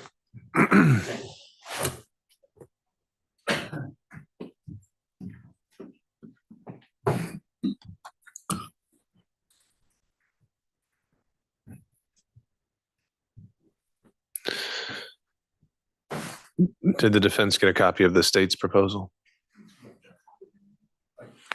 Okay, that's going to take a minute to review. So while you're doing that, and we might still just need to wait until we can actually discuss this in depth for a few minutes here. But I'll just note for the record, the defense proposal here is handwritten that says no tags, no DMs, emails, texts, or calls. No Ruby or daughter, but can respond if Ruby says something about Harrison. State provides a comprehensive list of witnesses, but Harrison can respond if mentioned by a witness. No statements by the state that criticizes Harrison. Okay.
You think we're going to dive in? I think we're ready to dive Okay. All right. Well, let's use the state's modified bond order as our working copy. And we can just try to go through this paragraph by paragraph. As I read it, 1 through 9 on the first page are essentially duplicative of the original bond order. Any concerns with 1 through 9? Yes, Your Honor, specifically I don't believe number 2 and number 5 were included in the bond order. Those two are different. There was he has to report. I don't know if I brought my original copy out. The only reason why I say that is he does report. Yeah, that one does seem familiar. Okay. You probably know that copy. Yeah. Okay, yeah, that's not. Okay. Travel back and forth. Okay, right. Then number 5 shall have no contact. That's different than the order. Sure. I don't think that's appropriate. I think the issue here is it shouldn't be, well, we obviously, we don't want him to make statements that would inflame folks one way or the other. Go after somebody. That's the intimidation one. That's serious. I think that no contact order, almost like a protective order. That's a little bit extreme. If the president were to call him, he couldn't talk to the president because this would be a no contact order. The president's order doesn't have a no contact. I think there needs to be some kind of a carve out.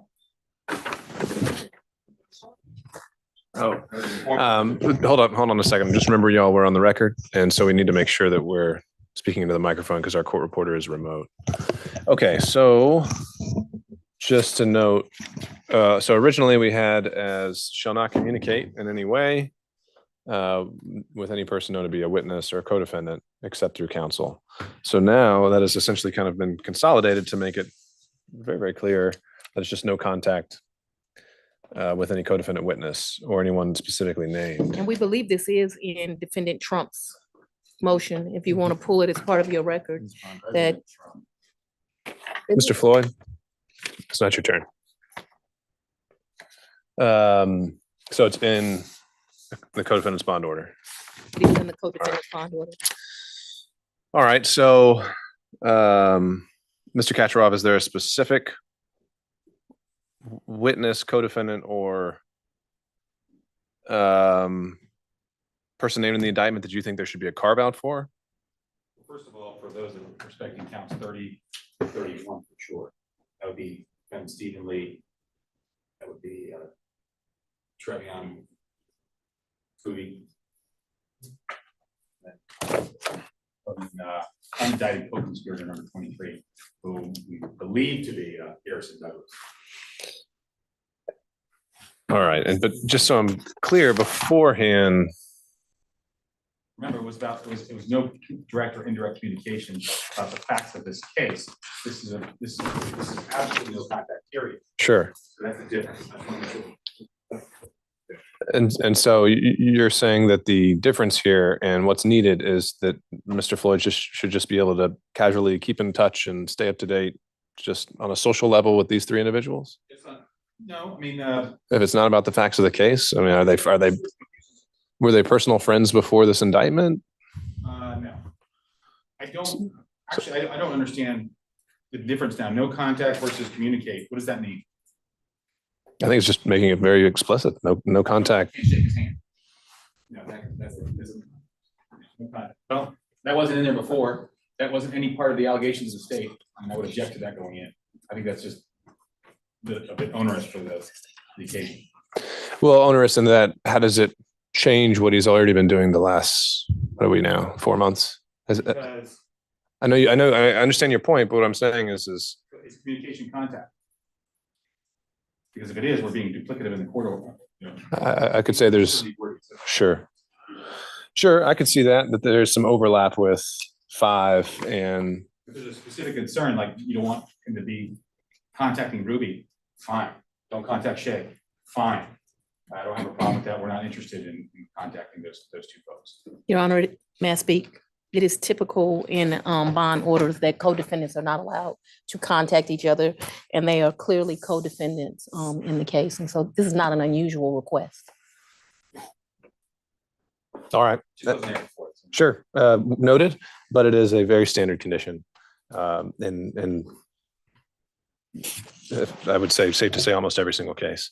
That being said, I do wonder, is there any need now to have 11, 12, or 13? Or do we think 5 pretty much swallows those? Your Honor, we want to make sure there's no misunderstanding here. And so we'd rather you make it perfectly plain. If you think it's unnecessary, I certainly don't want to be back here in 2 weeks because it was unclear, contact, communicate. So we think both adjectives are necessary since.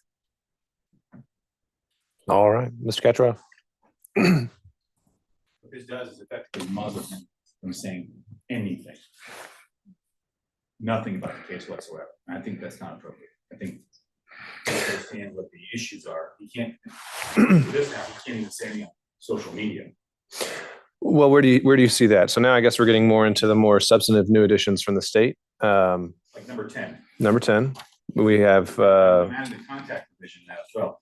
The defendant shall make no public statement of any kind concerning any co-defendant or witness in this case or concerning any person specifically named in the indictment. So beyond witnesses, even, including himself, maybe. That's the other part of this. This shall include, but it's not limited to statements in books, statements in newspapers, statements in magazines, statements on television, statements on radio, podcasts, YouTube, promo, or any other commercial or self-published media. I think that's not appropriate. I don't think that's not designed to remedy what they complained about originally. I handed you a list that I thought was the short list because that's the remedy that we thought the court would employ. So I have a problem with that. And then the second one is number 14. It's just way too restrictive. Condition. To add this as a bond condition. But the defendant shall make no social media posts of any kind, whether public or private, concerning any co-defendant or witness in this case. I think if we just had the original bond order, you can add the no physical contact with any witness. That would clear that up. And the communication part, you can add in no collusion with any witness. But in terms of him and in the list that I suggested to you, you would say nothing about Ruby Freeman unless she has a few lawsuits pending. If she were to say something, I would of course vet whatever was going to be put out there. But the idea being that he could respond and say he doesn't find this to be true, or he finds it to be true, or what have you. So I don't think 14 is appropriate because it's so restrictive on social media. And again, give me specifics. What is it exactly that you think he should and wants to be able to do that 14 precludes? If he wants to get interviewed by a reporter and to talk about how this case came about, what he did in this case, I can't believe the district attorney would object to that. They'd probably watch it and catalog everything he said. Or if he wanted to get on social media and say, Miss Willis is not a nice person. She did this, and she doesn't care what he says. He said that. But if he went on there and said, what she said about me in this case is not true, or what the evidence that I've seen on the internet concerning X, Y, and Z is not true, he should be able to respond to that. Otherwise, we're just muzzling him and stopping him from talking at all. That's what the state's order does. They want to muzzle him. Ms. Willis. Your Honor, this bond order does not mention District Attorney Fonnie Willis at all. I've stated on the record, he can say whatever he like on any post he'd like about me. I have no value for what he says, and I'm threatened every day anyway. So that he posts and I get threatened some more, that'll be what it is. I've learned to live with that, and I am a public official, and the voters elected me here, and I put myself in this position. That does not give him the right to contact co-defendants or to intimidate other witnesses. And quite frankly, is really in the defendant's interest to shut his mouth about this case because it can and will be used against him. Should be complaining. So the complaint is the harm that it does to the witnesses and the victims and the community. All right. We're going to take turns. And the one thing that flagged to me, though, was whether this is going beyond the facts of the case as well, because one of the conditions here in 10 is shall make no public statement of any kind concerning any co-defendant.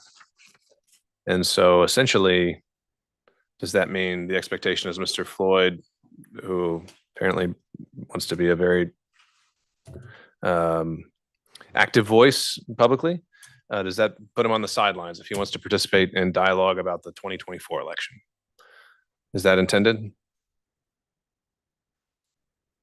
No. Because one of the co-defendants would be a candidate in that election. And if you mention the 2024 election, is he not mentioning that co-defendant? Like to add the sentence, he can promote defendant one as a candidate. I guess what I'm getting at is before it was tied to kind of the facts of the case. And so it seems like we've gone a different direction in this one. And what we can also do is again, this one is more of a broader order. If we need, I would feel comfortable signing this right now as a provision to get us through today and through the foreseeable future. And if we need to come back and consider argument to modify, we can do that. I don't really see the harm in having such a blanket restriction in place for the next week or two. Your Honor, the only thing that we would ask, because we want to make sure that they read it, is in exhibit number 16, provision number 16. That is something affirmative he needs to leave this courtroom and do. 12 hours, we believe, was generous. I don't see why it can't be done in 30 minutes, but we wanted to do that. So I wanted to bring 16 to your attention. We have no problem, although 12 hours is a bit extreme since he lives in Maryland. He's gonna be traveling for the next several hours to see his family. We've got the holidays coming up. You're not gonna have any trouble with that, Your Honor. He's gonna be deleting those posts. That's not an issue for us. Well, I mean, theoretically, he could just go in the next room and it doesn't take very long to delete a post. It's actually in the car. Okay, but I wasn't sure. yeah, I don't think deleting a post is all that onerous. So bottom line, am I hearing there's no defense objection to 16 as written? I have no objection to that. Okay. All right. I think that, again, I too often I think we run into problems when if we all collectively are rushing. So I'm fine to sign this as is today, and I would be happy to entertain a second modification once we've been able to digest this, to consider it, and we can either hear argument, or we can do it through briefing, or we can even just do it through email. So, Respectfully, Judge. sir. Why don't we just have a one-line order until the next hearing? He stays off social media, period, until the court has a chance to. Well, this Yeah. goes a lot further than just social media. And again, I think this is a comprehensive order. But I also still want to respect the general, again, like as I mentioned before, a defendant's general right to criticize and to proclaim his innocence. And also to have, well, and that's what I'm saying. Well, under the terms of this order, he can do it without mentioning co-defendants, witnesses, or unindicted co-conspirators. So it'd have to be in broader terms. If we can fashion language that is more of a carve out, we'll work on that. But I think for now, in the short term, based on what we learned so far today and the prior history, at least for the next couple weeks, if not week or two, it'd be this. Okay. Thank you, Your Honor. May we be excused? We also did one more thing, sorry. Can we get a witness list? No unindicted co-conspirator number 23, unindicted co-conspirator. I don't know who those people are. It's in his discovery, but we'll point him to the right page. I think the indictment co-conspirators had already been disclosed, as I They understand have it. been disclosed, Your Honor. All right. All right, I'll let the parties work that out. But for now, Mr. Floyd, you have a copy that's been provided by the state of this modified bond order. I'm letting you know that I'm signing it as written by the state, and it may be modified again in the future, but for now, everything in this bond order is it going to be in place upon signature, and you'll be expected to abide by it. Is that understood? All right. Thank you, Mr. Floyd.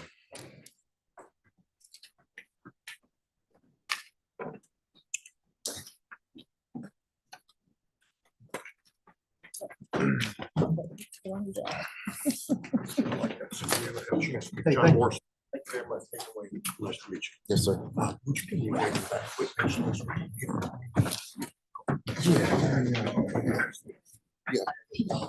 I did it to Mr. Rubin. Okay.